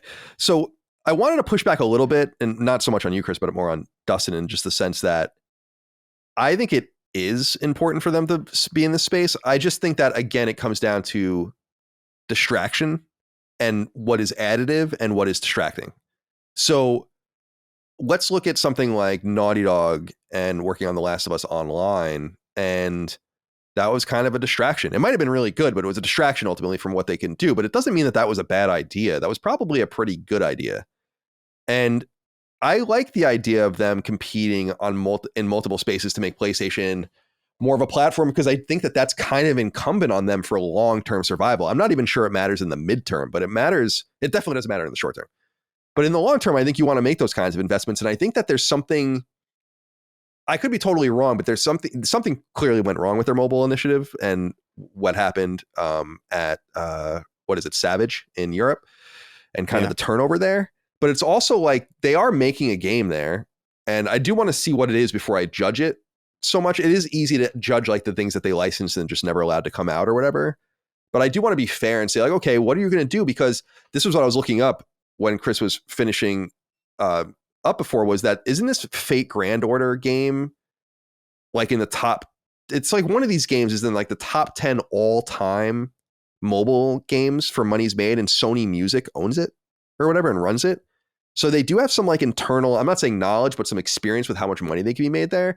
And then I guess the thing I wanted to push back on is like you had mentioned like, well, with the exception of like Fortnite and Genshin Impact, and I would mention like Call of Duty, it's like, oh, so like some of the biggest games in the world are in that space. I think they have the important thing in my opinion is that whatever Savage does has to be on PSN for it to work. Like it needs to be a game that, it's great to say like, we're going to put a game on mobile, but you have to seed it with people on PSN or there is no prayer. That I do agree with. But if you can give it enough legs where people get curious, is it good and is it additive for your hardware? Is it good for PS Plus? I don't know. I just think that they see all of this money coming in from these games. I mean, they must look at Fortnite and Genshin Impact with their mouth agape. They make 30% of the revenue off of those games for nothing. I think I know I've said it over and over again, and I know a lot of people don't agree, but I just think that they look at things like live service, they look at things like multi-platform, and they just say like, why not us? Like, why couldn't we do it? We might fail. We probably will fail with multiple projects, but we have to try to get in here. There's just way too much money here. It's just way. I'm sorry. Go ahead, Dust. I was going to say, I think my argument, I think you're right. They obviously want that. My point is that maybe make a successful live service game and try to make a successful mobile game before you try to do both at the same time. Because you will, right now, you've only created distractions. So I don't know. The mobile thing is so weird to me. I just even look at it, I'm like, man, not even, obviously there are big successes. Call of Duty, Genshin Impact, for sure. I look at other companies though, like Nintendo, where they made a big push for mobile and it didn't, I don't want to say they didn't make money, but they're not really in that space at all anymore because they realized, oh, this is a distraction from what we do. Yeah. Yeah, fair enough. Yeah, Pokemon Go was huge, obviously, but that was kind of a one-off. I mean, I don't want to say it's a one-off thing. It's still, people still play it, but it was like, that was their one big boom there, you know? And I think Super Mario Run was, I wonder what the sales were. I honestly don't know. I think people were put off because it was a mobile game that actually cost money. And, you know, God forbid someone pay for a game. Yeah, fuck that mobile market, dude. That market ruined, like, as far as buying games on it or whatever, like, just ruined the ability to play anything but free games there. Like, it's just, that's pretty much it. So it sucks that that's the case, but you have to cater to that zero sum kind of market, I think, and grow from it. I think it's wise personally, but where am I here in my notes? There's so many fucking things here. Okay, let's move on. The future of PS Plus, they call this Services 3.0 in a deck. And so today they describe it as PlayStation Plus Essential, Extra, and Premium. So that would presumably be 2.0. So PS Plus probably static 2.0 would be, you know, the original PS Plus for 10 years would be 1.0. And so they describe this as 3.0 everywhere, including mobile and PC. And so they ask themselves and posit a series of questions. They say, quote, how might we broaden distribution, end quote, of PS Plus? And so they say Plus on mobile. Quote, can we create a services value proposition on mobile using third-party and first-party content? It's important to note that Sony internally typically doesn't use the term second-party. Second-party games, they count as first-party. that customers value and utilizes locally relevant commercial models, end quote. Plus on PC, quote, could Plus expand our addressable market and be a major driver of live services engagement for PlayStation Studios PC games, end quote.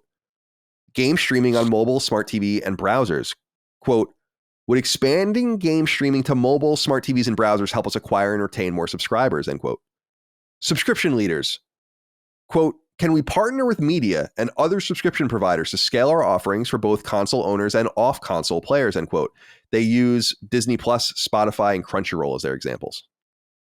Third-party gaming subscriptions, quote, can partnerships drive engagement through ongoing benefits and content across platforms, end quote. They use GTA Plus, Fortnite Crew, and the Hoyoverse as their example here.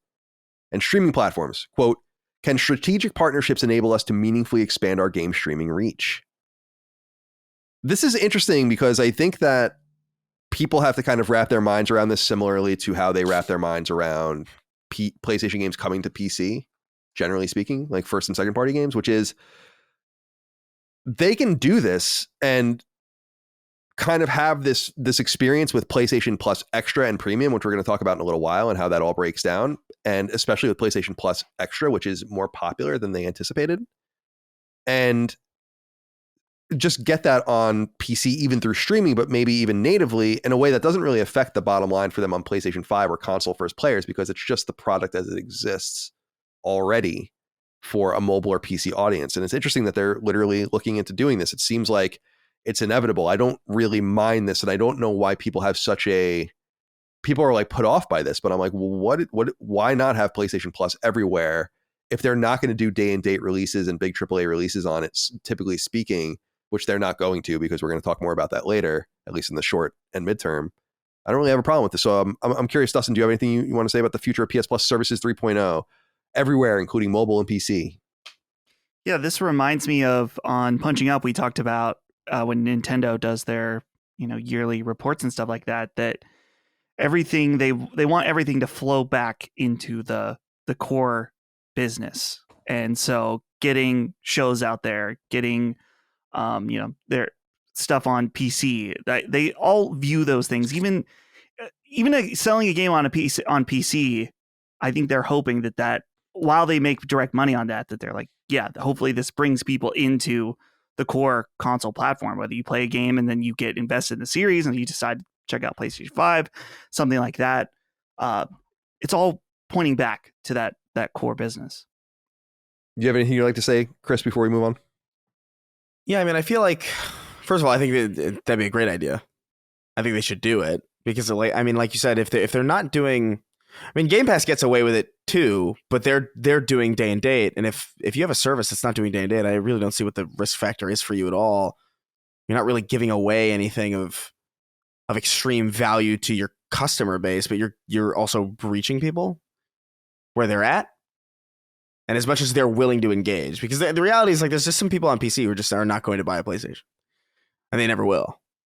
And so why not get money out of them if you can? Makes perfect sense to me. Yeah, I mean, I love the console experience. I always think this console experience is going to be central to PlayStation, at least for a really long time to come. But yeah, I think people need to continue to open their minds to how this can all work. And I look at this as totally additive.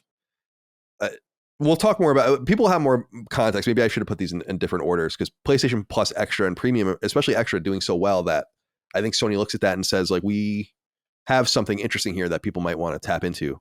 We'll get into that in a little while, though. All right, so how PS Plus is measured? They're measuring it based on scale, multiplayer, and variety. Those are the three categories, at least according to this deck. Scale aims for add-on sales, sequel sales, and live service engagement. Multiplayer aims for strong spring and summer releases, virtuous cycles, and critical mass. Variety aims for annualized titles, single-player games, and indie and family titles. So what they're talking about here is they're measuring their success based on PlayStation Plus essential games, the 3 games that come out every month for us. These are the games they're talking about. They want scale, multiplayer, and variety. And again, scale to try to encourage add-on sales and all that. So think of Saints Row. Multiplayer comes out, think of Deep Rock Galactic or something like that. And variety, Power Wash Simulator, great example of that recently. So this is what they're trying to aim for. So the examples they use for scale are FIFA, and this is from the 2022 calendar year, by the way, presented in 2023. Scale, FIFA, Star Wars Jedi, and God of War were offerings. Multiplayer, Battlefield, Call of Duty, and Deep Rock Galactic were offerings, and Variety, Code Vein, Minecraft Dungeons, and Neo were their variety picks. The deck confirms that Sony is aiming to release 10 games to PlayStation Plus Extra each month to that catalog of growing games at that middle tier, windowed plus evergreen. And then they have a PS Plus year in review for 2022. They said they presented sticky content, quote, longer open world titles and live service games drive engagement far beyond when they're released on the service, end quote. And they use Rainbow Six Siege and Assassin's Creed Odyssey as examples of this. Headline titles, quote, bigger investments against commercially successful titles and day-and-date releases drive the service to new heights, end quote. And they use Stray and Ghost of Tsushima as examples. Known IP, quote, games attached to popular IP enjoy a higher baseline and regularly overperform, dispelling headroom concerns, end quote. This is for the Elder Scrolls and Spider-Man as examples. Genre variety, quote, overlooked in genre-specific games activate engagement across a wide range of underserved consumer segments, end quote. And they use Dead by Daylight and Human Fall Flat as examples for that. And finally, now that this was interesting, regional preferences, quote, each region shows strong preferences, highlighting the need to proactively manage that balance with each content drop, end quote. And so they use Assetto Corsa Competizione, the racing game, and Dragon Quest XI as examples of this. So here's what I thought was interesting. They talk a little bit about, I'm using that word a lot, but everything's interesting here. PS Plus challenges are laid out after this. Budget, limited headline partners, and local relevance. These are the three challenges that they wanted to tackle. I thought this was an interesting admission. Budget, quote, high content costs for headline titles and carryover catalog amortization from fiscal year 2022 gives us limited resources for new content, end quote. I wanted to stop here. Do you guys see any evidence of that? Because we would have seen that by now. Do we think PS Plus has softened? Because this was a reflection on fiscal year 2022, and they're literally saying high content costs for headline titles of big games and carryover catalog amortization, so monies they still owe, give us limited resources for new content. Do we feel that way? Dawson? I feel like people, I mean, particularly talk about Extra, people have been really happy with the monthly games are, I think, hit and miss, but Extra, I feel like usually it's pretty positive. Yeah. This is specifically for Essential. For Essential. Okay. Yeah, what was last month? Because I know this month is people are happy about with Plague Tale. Yeah, Evil Everybody West Saves the World is on there, and everyone saves the world. Everybody saves the Wasn't world. last month people hated? Like, was really bad? Let's see. Power Wash Simulator was last month, which I was amped about. There's a wiki that has all that if you want to look it up. And then solutions. And I think this is an interesting admission too. Quote, leverage revenue share, craft more focused monthly lineups, avoid bad deals. And then it says, no, seriously, in parentheses, on the deck. What is the bad deal? Or what were the bad deals? Another interesting question. That sounds like they're talking from experience. Exactly. Like, I wonder if we look, but this is what I find so fascinating as a PlayStation nerd is with this information, it's like looking forward, we assume that they have less money to spend. Looking backwards, we assume that there are some bad deals in there. And I wonder what they are. I wonder what the examples of like what was affected are there. Interesting shit. And then the limited headline partners. And this is what I say over and over again, right? What they mean by a headline partner is like a big studio or a big publisher that want nothing to do with these subscription services, day and date releases, or that in terms of their back catalogs are really leveraging them on their own subscription services. And this is what they say, quote, with Ubisoft content secured, so Ubisoft Plus or whatever they call that, Activision out, because we know that for Xbox, and EA Play not viable, so that it's probably too high to license. Headline content options are more limited, end quote. Solutions, quote, lean on larger opportunity partners, identify day and date potential hits, and secure Take-Two and EA titles, end quote, which I thought was interesting. And then local relevance, content engagement is low in certain major countries and cannot improve with globally aligned content alone, end quote. And then solution, quote, target regionally relevant content, build regional assets and raise awareness and educate pubs.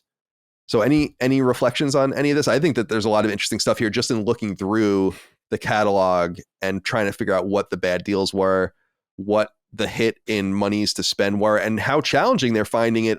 Guys, like they're talking about not having money to spend, and they're not even putting their first party game, like I'm sorry, they are putting for first party games on there. They're not putting their day and date games on there and not getting really many headline third party games coming out day and date on there as well. So I really think this underlines, and we'll totally be able to circle it and fucking highlight it in a little while, like how expensive it is for them to try to do that. But I don't know if you guys have any thoughts before we move on. Generation Zero, was that the bad deal when they had that? Oh my god, months ago? Avalanche should have paid them for that. Yeah, that's Yeah. fucking outrageous. Shit, I forgot to write my notes here. All right. Let's see. They have a March 2023 PlayStation Plus performance breakdown. Thought was interesting. What's clear is that PS Plus was relatively flat between April 22 and March 23. But PS Plus and Extra and Premium grow, while PS Plus Essential truncates, which is likely what Sony wants. So in March 2023, 71% of PS Plus users were Essential, 13% were Extra, and 17% were Premium. So a higher percentage at the highest tier than in the middle tier. Interestingly, the data outstrips Sony's expectations when it comes to the game catalog. Quote, engagement rates in the catalog lead the way, above business case estimates and historical PS Now levels by 40%, end quote. On the other hand, quote, low engagement across all premium benefits, with tier 3 subs more likely to engage with the catalog than classics, end quote. So what they're saying here is that at the middle tier, PlayStation Plus Extra is actually doing better than they anticipated, and people are playing to the tune of 40% more than they anticipated in their business cases and in their use cases. So that people are really engaging with the back catalog of games, which is good news. But what's interesting to them is that the premium benefits, so the higher tier benefits, are not being engaged with anywhere near the level of Furor. And in fact, people at that level are just engaging with the extra perk, which is Wonder why. Yeah. Wonder it's if not maybe surprising. the quality and choice of selection of their classics hasn't been up to snuff, and maybe that's why people aren't engaging with it. Just thought. Yeah, An idea. I mean, generally speaking, you're not really going to get as much engagement with a tier like that as you like, because classics are a very specific thing. Like, inherently, you're going to have. I mean, you have to imagine anybody under the age of. You'd have to imagine that like 90+% of users under the age of like 15 probably aren't really engaging with PS1 games, or they wouldn't engage with them as much as they would with, oh, hey, what is this modern or relatively modern game in the extra catalog? Like, clearly that's going to be a lot more popular. And I think the reason why it is premium is because it's so vintage and so specific and so niche. You must pay for the premium to do it. But I also do think it's a matter of just like, dude, they're not really picking good shit either. Like, they're not really picking historically interesting titles. Generally speaking, they're picking redundant games like that Medieval one where they had Medieval, or what was it? Oh my God. Did they have Medieval? Yeah, it was, right? The Other Ocean version of the game? Yeah, the Other Ocean one. Yeah. Oh, Ape Escape is the one I'm thinking Yeah. of. Sorry. The Ape Escape one where there's like, hey, here's Ape Escape. And then a couple months later, or like however long later, it's like, oh, hey, here's a worse version of it from the PSP. You know that analog stick oriented game that came out on the system with one analog stick? And it is literally the same in all assets, story, function, everything, except for being worse. Have that as well, instead of all of these other games that we own the rights to and for some reason have not, re-upped on. It's weird. It's weird the way they're handling the extra tier, or not the extra tier, the whatever the hell, premium what tier. was Premium. the deluxe? Deluxe. Yeah, exactly. I don't know, man. Yeah, It's true. There is something strange about the managing of it, although I don't know what their long-term plan with it is. And I'm perfectly happy to just buy a la carte the classics that come out that I want to buy. Like, their focus specifically on PSP, I think is interesting, just because I would assume that would be the least important platform you'd be wanting to fuck around with right now. And it is a little weird when games come out that came, a lot of games that came to PS2 late in that PS2 era, really late in that PS2 era, came to PSP as well, and they just keep releasing the PSP ports, which is weird. I agree. And then there are more statistics here. Depending on territory, between 46% and 60% of PS Plus users check out a free monthly game each month. On Extra, between 70% and 80%, depending on the region, play with the games catalog. So really high engagement there, not a huge surprise. However, on Premium, and this is what we were noting earlier, between 20 and 25% mess with classics on a given month. Only 6% to 14% try game trials. And they say, quote, classics engagement is low, but stable, end quote. So kind of just reiterating everything that we have here. Yeah, so 46. So let's call it 50 or 55% of people, depending on the region, check out a PS Plus game every month. Pretty good engagement. And then 4 out of 5 people that have an extra subscription mess around with the game catalog every month. Another good level of engagement that people find value with it, I guess. And then premium, again, the exact opposite, as we were saying earlier. 1 in 4 or 1 in 5 checking out a classics game every month is not good. I would be interested to know how the games are selling. Like, how many people bought Wild Arms? Just bought it. Or Jet Moto. I'd be curious. It's probably in the tens of thousands. Yeah, I would say. Okay. Maybe hundreds of thousands with some of the bigger ones like Twisted Metal or so. Okay. Maybe, yeah. Let's go here next. Game catalog performance for extra and premium. And we noted a little bit of this earlier. Catalog engagement, quote, catalog engagement has exceeded expectations with total gameplay hours crossing the 1 billion mark in February 2023, end quote. Quote, gameplay in the catalog has driven an incremental $50 million in total in-game store spend, end quote. A third of catalog gamers play a first-party game as their first order of business. So 1 in 3 people that get PS Plus Extra go to a first-party game or a Sony-published game. Catalog first and second-party performance from May 22 through May 2023 has these games in order of popularity. So the most popular games first, the least popular games last, first and second party on PlayStation Plus Extra. Miles Morales, Ghost of Tsushima, Spider-Man, Death Stranding, Returnal, Demon's Souls, Uncharted 4: Thief's End, Horizon Forbidden West, Horizon Zero Dawn, God of War, Little Big Planet 3, Days Gone, and the least popular out of that level, Detroit Become Human. Now, I thought that there was an interesting piece of, really actually a fascinating piece of data here, which is that third-party games account for the catalog's most played games, as well as numbers 5 through 10, but no titles are shared. So third-party games are obviously still driving the way. And half of the people who play Spider-Man games, so Miles Morales and the first Spider-Man game on the PlayStation Plus Extra catalog, are new to the franchise entirely. So they're getting in, maybe getting interested in buying future games. And I also wanted to note that gameplay in the catalog, as it says here, has driven $50 million in total in-game store spend. So what they mean by this, and I thought that this number was actually low, and again, another reiteration of why stats are just so meaningless when they're put out like PR statements, is that people spent $50 million on in-game assets based on games that were free, in quotes, on PS Plus Extra. So that's a nice chunk of change, but when you see things, remember like Xbox is always like, oh, Game Pass subscribers spend this much more on games. It's like, well, on this side, it doesn't look very impressive what they're spending on games. So that's not a driver and probably not going to be a great convincing agent to get people to put their stuff on the catalog. It's going to be more of the licensing stuff. So I wanted to throw that out there. Anything to say about this before we move on? All right.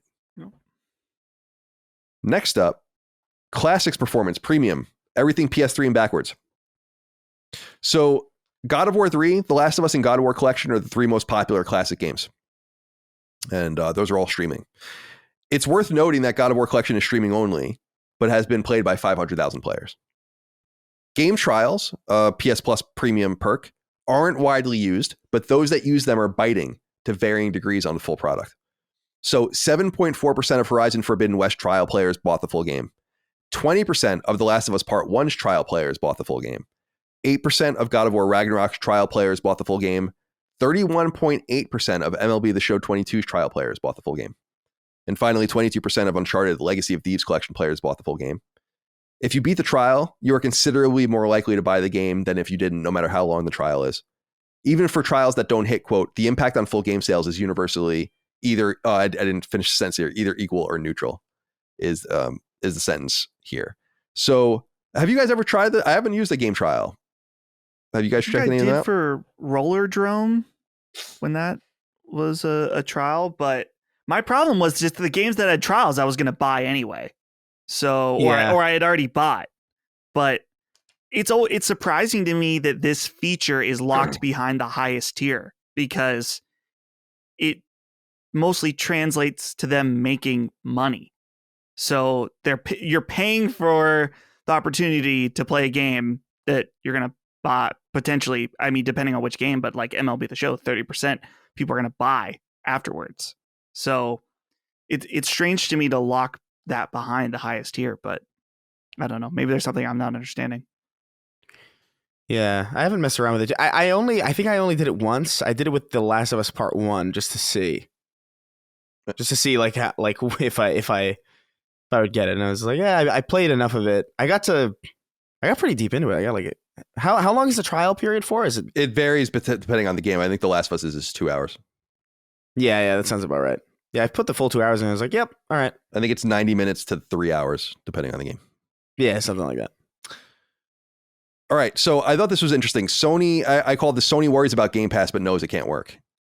So these documents, there's a few documents cited here, and I write, in an undated document written during Microsoft's acquisition of Activision, Sony acknowledges the purchase, quote, could disrupt and threaten console gaming and game subscription markets, end quote, calling it, quote, a massive threat to PS Plus, end quote, and providing Xbox, quote, incredible strategic value across live service games, scale and mobile, and PC storefront, end quote. So just stopping there real quick. This really reiterates a lot of what we were saying earlier, is that Sony cares about live service games, scale and mobile, and PC right now as off-platform initiatives. However, they also acknowledge the obvious. The, quote, elusive perfect game subscription, as they call it in one of the slides, quote, end quote, cannot happen. The, quote, expectation of free, best-in-class games creates an unsustainable model. Monthly and incremental subs won't cover investment. Unified mobile, PC, and console experience doesn't exist. This is to your point, Dustin. Form factor and computer power are too diverse. End quote. Let's stop there. What do you think of that? I think there's some truth to it. I wonder, just with phones in particular, I just saw like a video about Resident Evil 4 on phones that I was like, man, phones are getting really, really good. Being able to play a PS4 game on an iPhone is crazy. But as far as the game subscription stuff, I mean, this is what we've been talking about on the show for years now. It's just now we know directly that Sony's saying that and agrees with that also. I think the idea that they call it the elusive perfect game subscription cannot happen. Chris, what do you think about this quote? Expectation of free, best-in-class games creates an unsustainable model. Monthly and incremental subs won't cover investment. Yeah, I mean, it's an interesting quote because I feel like it's not necessarily new, but I also feel like it's doubly true if budgets continue to balloon in the way they are. I feel like there was a point in time where this model would have made a lot more sense, and it was definitely before Spider-Man cost $500 million to make. You know, I think that's really ultimately what's at the core of this, and it's difficult to say because I wish we could run like some kind of control experiment in some way where we're trying something like this in an environment that isn't necessarily so overinflated with development costs in the same way that it is now, because I feel like that must contribute. Like it must contribute. Like a $500 million budget for and granted that I'm harping on that number, but it's also, you know, history tells us that these budgets tend to just inflate over time and become the new normal. I remember back when Destiny was like the most expensive game ever, and that was like, I think, what, like $200 something million, or like that's what they said it was. So, I mean, it's an interesting quote. It's not necessarily any new information. I think it's just definitive. What I've frankly underlines what I've been saying, and people argue with it so much. Open your ears. Right. Quote, the expectation of free best-in-class games creates an unsustainable model. Monthly and incremental subs won't cover investment. End quote. Yeah. Open your ears. They said it. It's there. Well, you know? Sony said it, and of course that's going to be their perspective. Yeah. Like, I don't know. That what do you mean, of course it's going to be this is their internal stuff saying, like, how are we going to do this? And they're saying we can't do it. And I'm saying Xbox would say, yes, we can. Yeah. I'm just saying, yeah, you're right. Yeah, you're right. Fair enough. Or Sony's going to be like, oh, well, they can't have best in class like we do. It's unsustainable. And that may be true, but I'm just saying that you saying that's like, oh yeah, this is proving it right. It's like, no, they're going to say that. They're Sony. Well, I'm going to prove it right in a minute, but I did want to note for you, Dustin. Yes. They say, quote, unified mobile, PC, and console experiences don't exist, end quote. So it strengthens your point about the games that don't exist there. However, they ran an experiment. And this is what I was saying earlier about how they know everything. They're researching everything. It's fascinating. And so here's why I say I'm going to prove why what they're saying is true, because they have it in their data. This is later confirmed, I wrote, in data leaked about Horizon Forbidden West performance on PS Plus. Quote, it is very clear that inclusion into PS Plus has had a big effect on traditional sales. The below graph, which we're not going to see here, shows the daily game activations for HZD, that's Zero Dawn, and HFW, Forbidden West. In year one, Zero Dawn and Forbidden West were very comparable. Forbidden West was included into PS Plus at the start of year two. Forbidden West saw an enormous influx of PS Plus players, but at the cost of flatlining the game's activation from retail sales, end quote. This is shown clearly in the game-over-game data. Indeed, the experiment they ran on Horizon was extremely costly. Quote, projecting 30% year-on-year revenue for Forbidden West would have been $124 million in year two. We are currently projecting $35 million. That is only 9% year-over-year revenue for Forbidden West. This represents a loss of $85 million to Forbidden West's retail revenue, end quote. This is proof in the pudding. This is it right here. This That's is not the the point I was key. trying to make, though. No, I know, but I'm saying for Yeah. me, this is the key argument as to what I'm noting about Sure.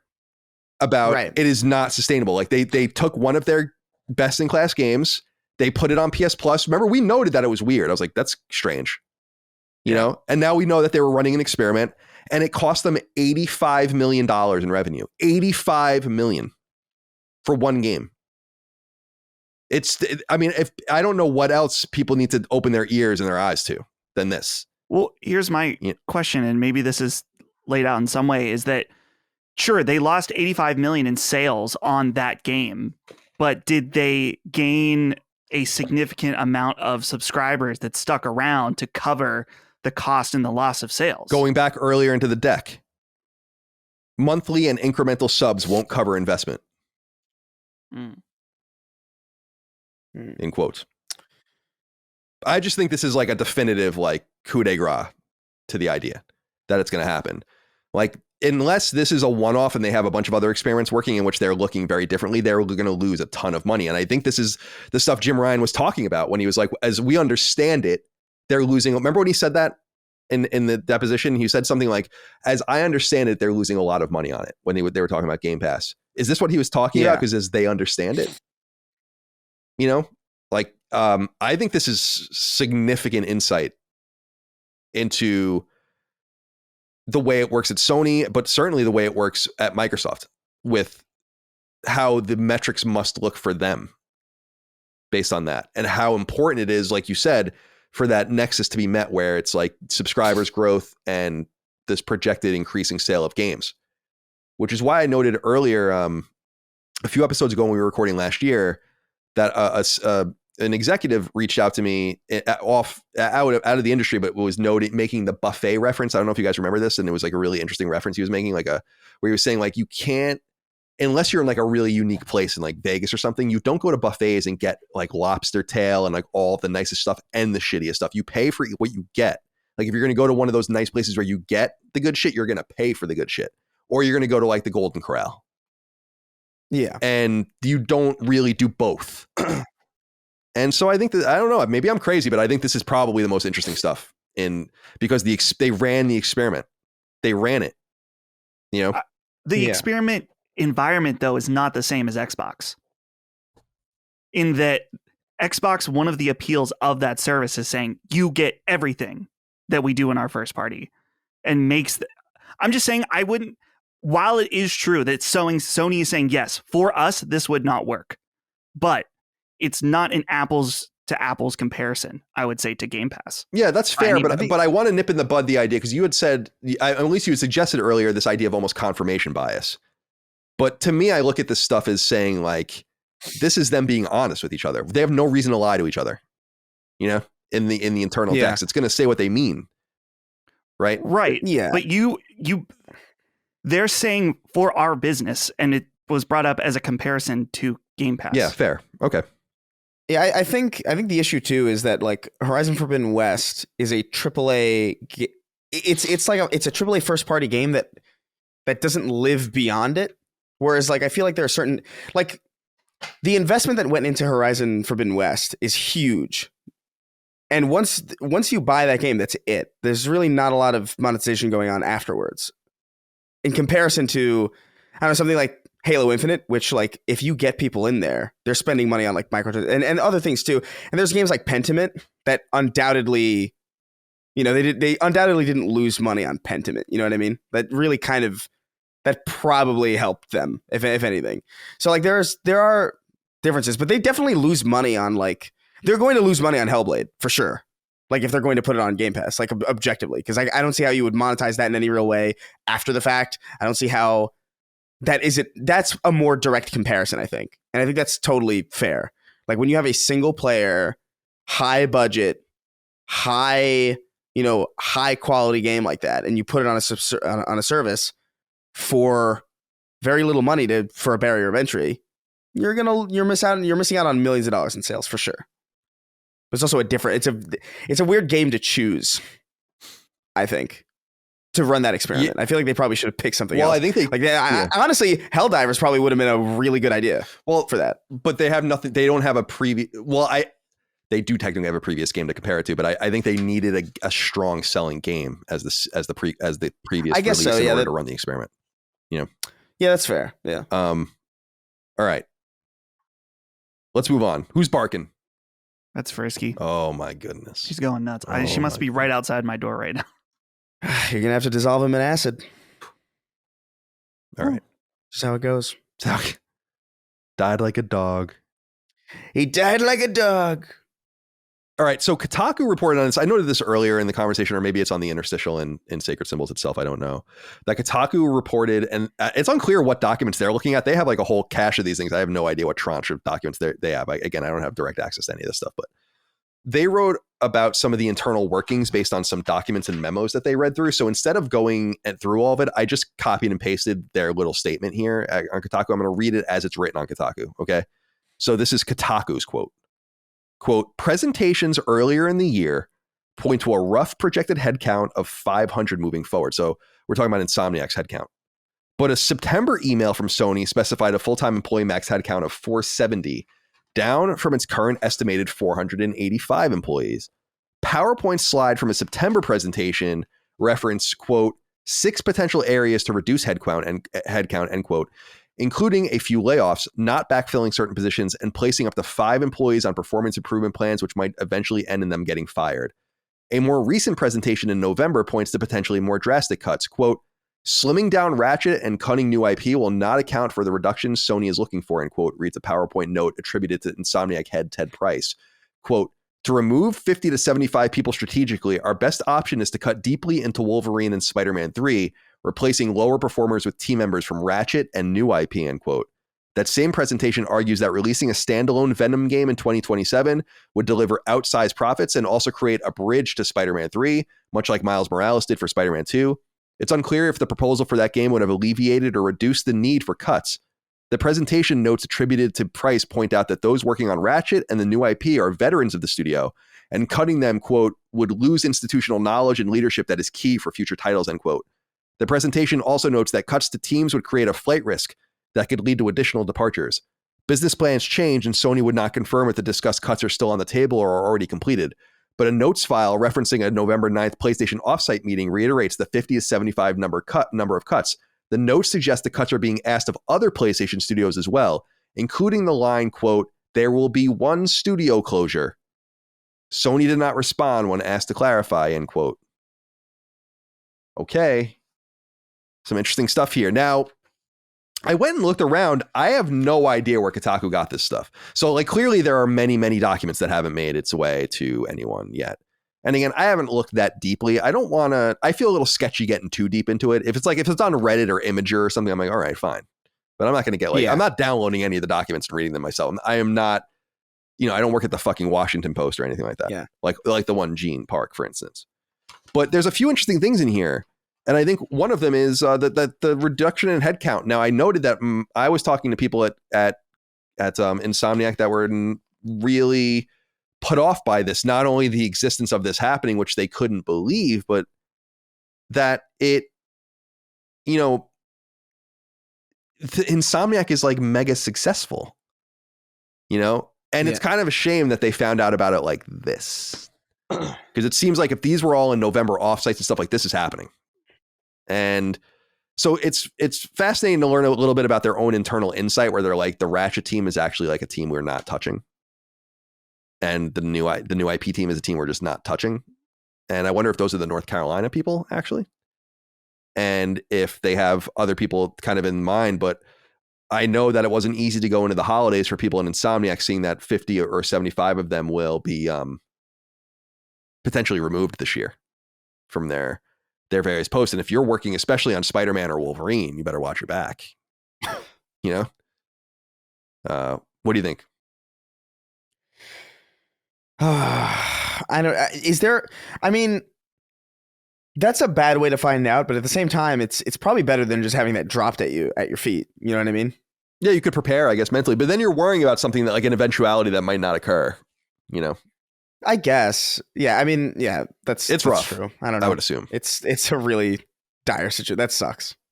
I mean, yeah, it feels bad that Insomniac has, I don't want to say exclusively, but I've done a lot of the legwork in carrying the PlayStation 5.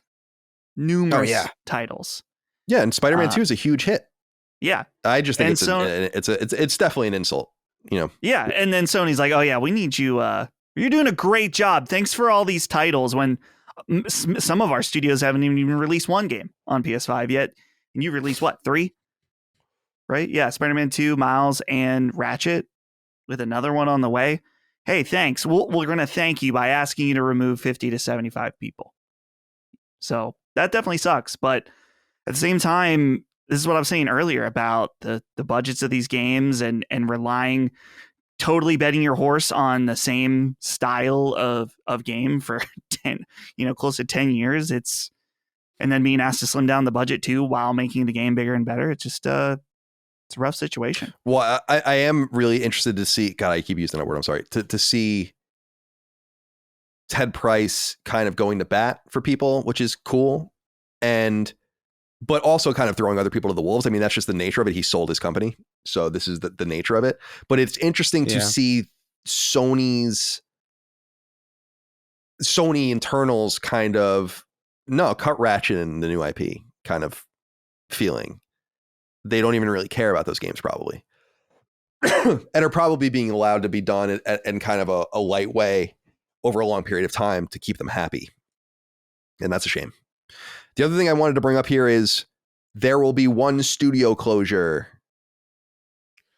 Who will it be? I think it's fairly obvious that it's going to be Media Molecule, but that's what I was thinking. But too. I don't know. I don't know for sure. Yeah. London's deep in working on a game.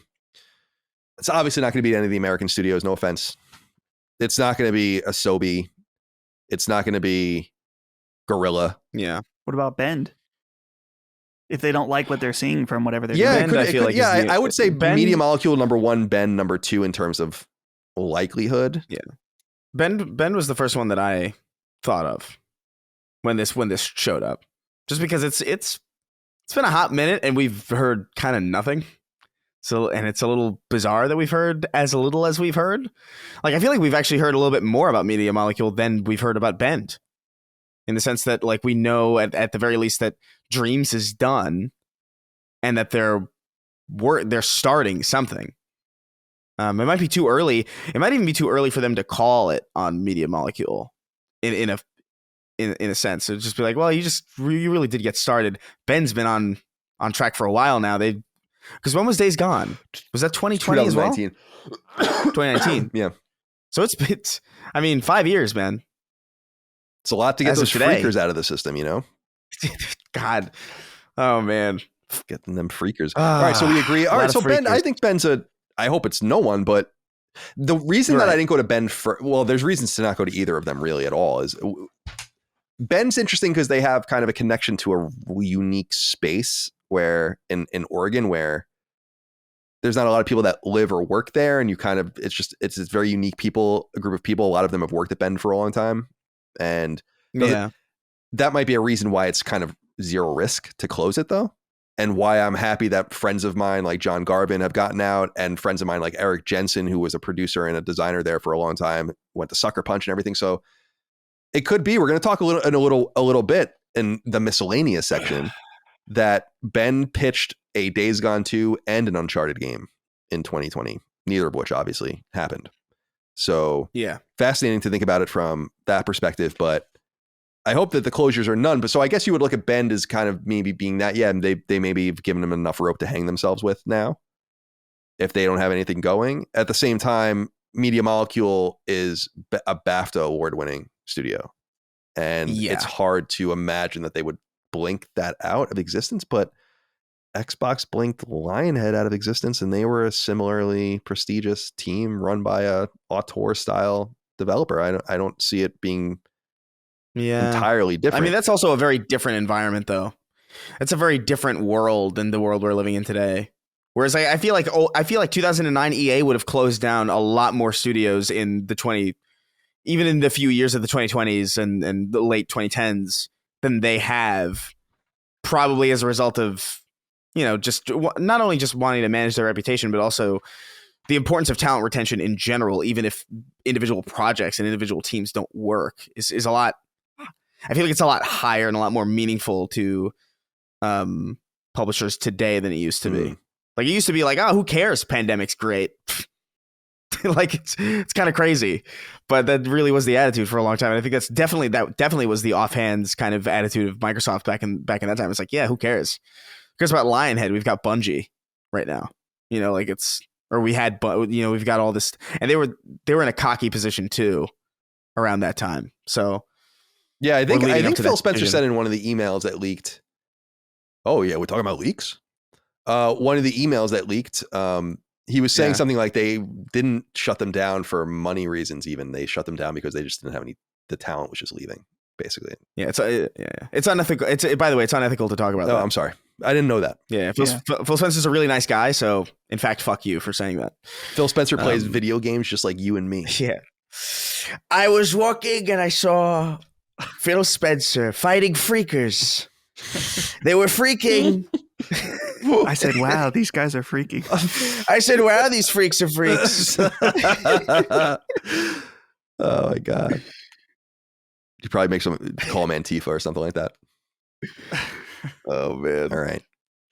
Next up would be. Hey, Cap. I'm sorry. I didn't mean to interrupt you. I'm sorry. I'm sorry. Keep going. People are going to be mad that I interrupted your Trump impression. That's good. All right. Only a few more things. PC games seem to be doing well for Sony. A 2023 slide from a presentation shows Steam sales up to date through an unknown period. Horizon Zero Dawn, 3.3 million copies sold. God of War, 2.5 million copies sold. Days Gone, 1.7 million copies sold. Spider-Man, 1.3 million copies sold. Uncharted Legacy of Thieves Collection, 483,000 copies sold. Miles Morales, 450,000 copies sold. And Sackboy: A Big Adventure, 63,000 copies sold. Any thoughts on this? This is about in line with what I assumed. And again, just to reiterate, basically free money for Sony with very little input and a whole new market to breach, and probably some people maybe to convince to buy a PS5. Although I wouldn't really count on that as a reason to do it. Yeah, it's a good double dip. Miles Spider-Man doesn't. I don't know. I expected Spider-Man to do better, even if it is doing well. But that's really. It's really, I guess it's just different sensibilities for the PC space where they're more interested in stuff they can fuck around with. Yeah, Uncharted is actually the number I was most intrigued by, with only 483,000. I thought it would be way higher than that. Just because. What was the first Spider-Man again? Spider-Man was 1.3 million, and then Miles Morales was 450,000. Yeah, Miles is the one that okay. 1 million sounds about right. It seems like there's almost Miles I gotta look at this, but almost like a decay in interest, perhaps, right? Because Horizon's pretty early. God of War is earlier. Days Gone was never big, but that was an early one. And then Spider-Man's later, Uncharted's later, Miles is later, and Sackboy's later. And the numbers fall. So maybe, in other words, maybe there was something like a special something to being able to play a PlayStation game that sold like 30% of Horizon's units on PC. Which is like, oh shit. Oh, maybe. Yeah, I think the newness of it, the novelty of it probably helps a lot. Right. It's like, oh my God, PlayStation's on PC now. What the hell? I mean, to be fair, like even I bought it. Like I bought it on PC. I didn't really need to. I had already like it was kind of a dumb decision, but I kind of thought like maybe. And so I'm part of that. You know, I definitely bought it. I played it for like maybe 30 minutes, and then I got to that baby Aloy and in all its 4K glory. Oh boy! Oh boy! I just couldn't do it. But, oh no! But yeah, I definitely think that's part of it. Yeah, this will ultimately be a great domain for them to be able to grow in the future. I just think I want to see the day and date sales of Helldivers, and if they release the split, we'll be able to we'll be able to figure it out with Steam DB and Steam, kind of the transparency of stats about how well it's doing there, which I'm going to watch very eagerly because I think we'll be able to glean much more statistical value off of Steam than we will off of PSN. I'm hoping for big things for Helldivers too, but I'm not sure about. Not from the game perspective. I think the game's going to be good. I want to be clear about that. I think the game's going to be very good, but I don't know about it. But we'll worry about that at another time. All right.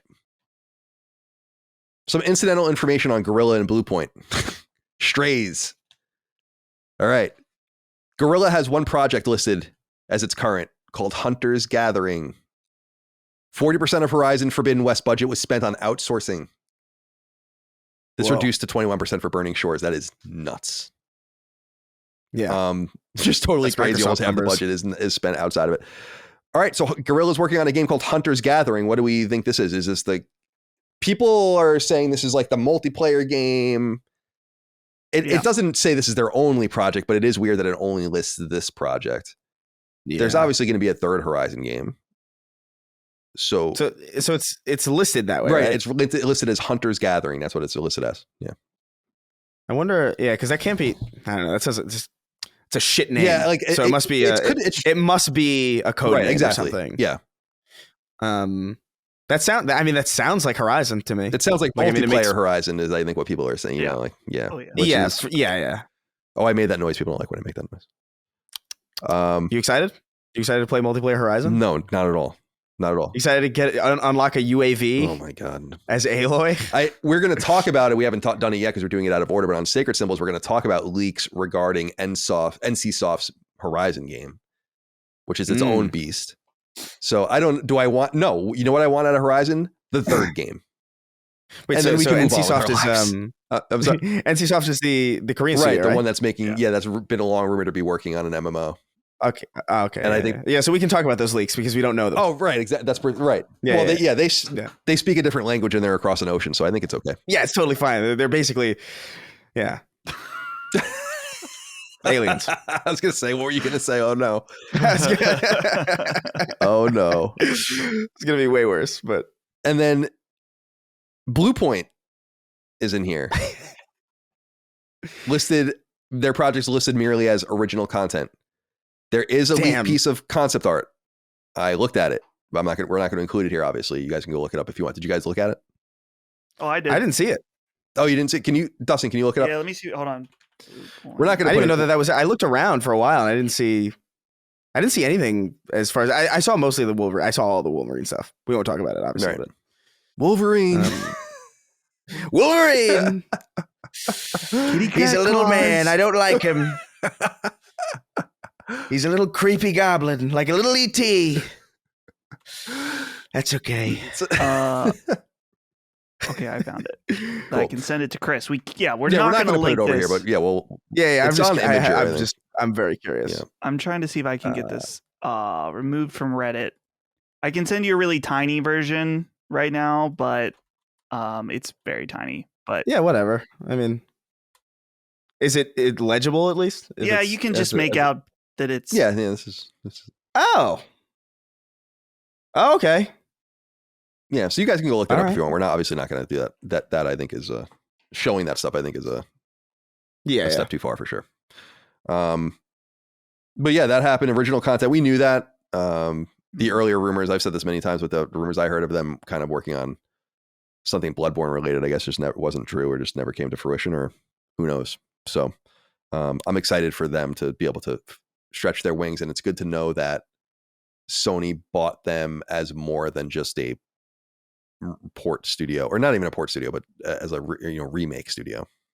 Yeah, which is cool. remaster studio. You know, if that's your charge, that's no problem with that. But okay, and then miscellanea. Let's start here. Actually, this is what I was saying earlier. There was a piece of miscellanea that was in this that I don't know how it got here. Gran Turismo 7 sold nearly 600,000 copies in pre-order. Whoa.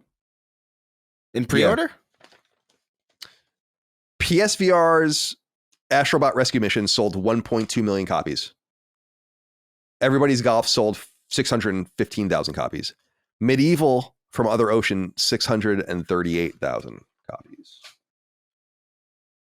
As of February 2023, PlayStation, and just stop, if you want to say anything about any of these, just stop me. Because they're all little factoids. As of PlayStation 2020, or I'm sorry, as of February 2023, PlayStation 3 had 1.9 million active users, down from 6 million in January 2021. I noted earlier, Ben pitched Sony on a Days Gone sequel or an Uncharted game in 2022, neither greenlit. A Days Gone sequel would have required Ben to staff up to 30 more people. Uncharted would have required 80 new hires. Insomniac has long referred to its games with the moniker IX, where X is a number, so that, I-27, I, whatever. The number indicates the order the game entered some level of pre-production and are backfilled. A list of all the projects thus shows us a lot of stuff we didn't know, including canceled games. For instance, Insomniac's first canceled title was Resistance 4. Now, I noted many times in the past that I'm totally comfortable talking about this at this point, is that there was Resistance 3 had a different ending. And they were kind of asked to wrap it up late in production. And so what we got, and Resistance 4 never happened. But in their terms of the list of games, that's the first game they ever made where they didn't release it. Canceled games include Stockbots, Tap Samurai, and Winning Hand. Other canceled games include Dark Eden, I-17, Sunset Overdrive 2, I-19, Sandmen, I-25, Culture with no number, and Spider-Man the Great Web, I-32.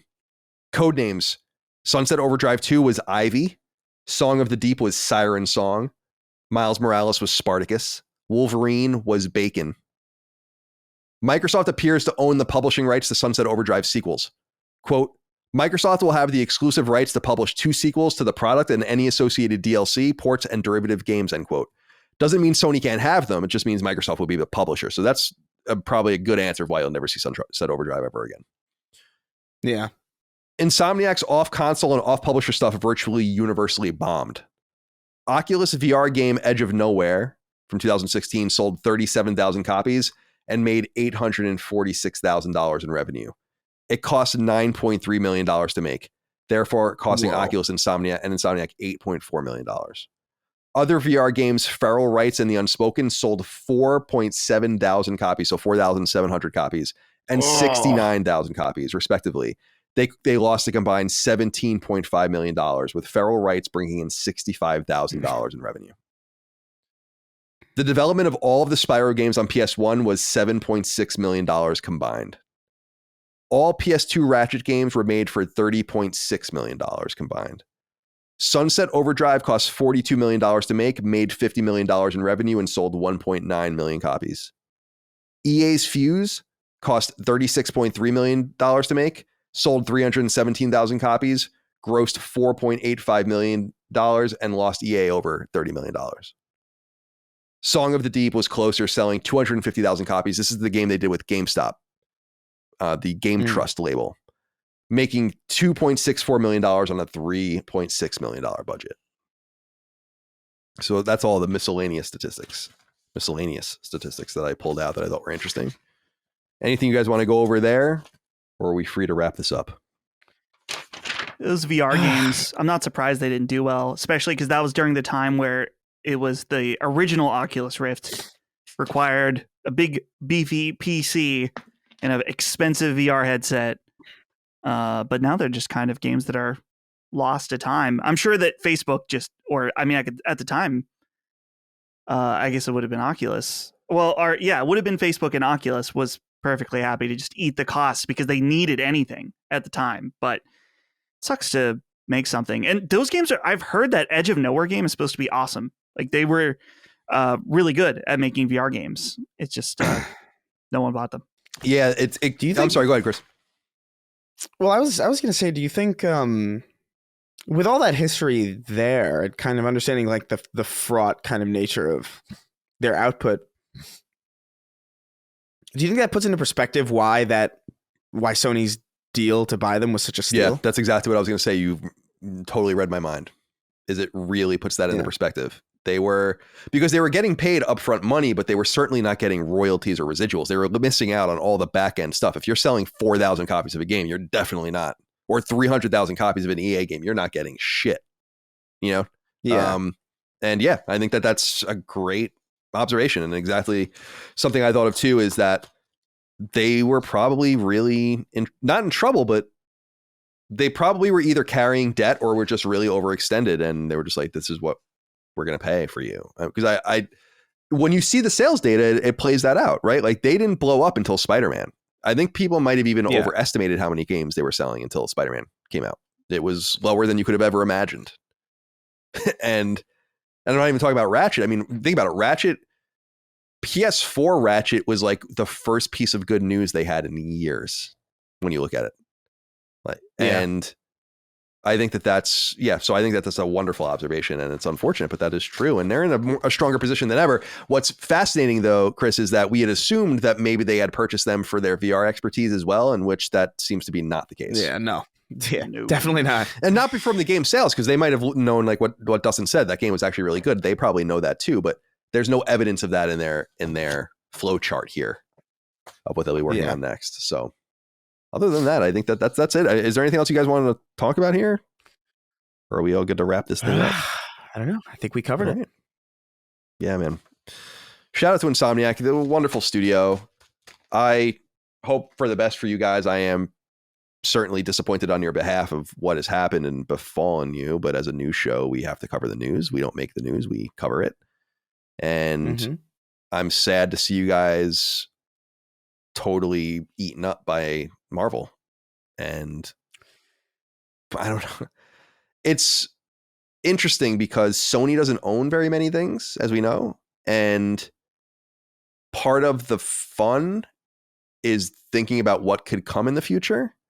And it's true that has been robbed from them. And the only thing I can say is what I said to them, my friends there privately, which is like, you just can't undo it. So you just gotta do your best. Like, this is like, it sucks. But I can't say that I'm not disappointed that this is it, basically, with Rare. So we're going to get a Ratchet game, which is dope, in literally 5 years.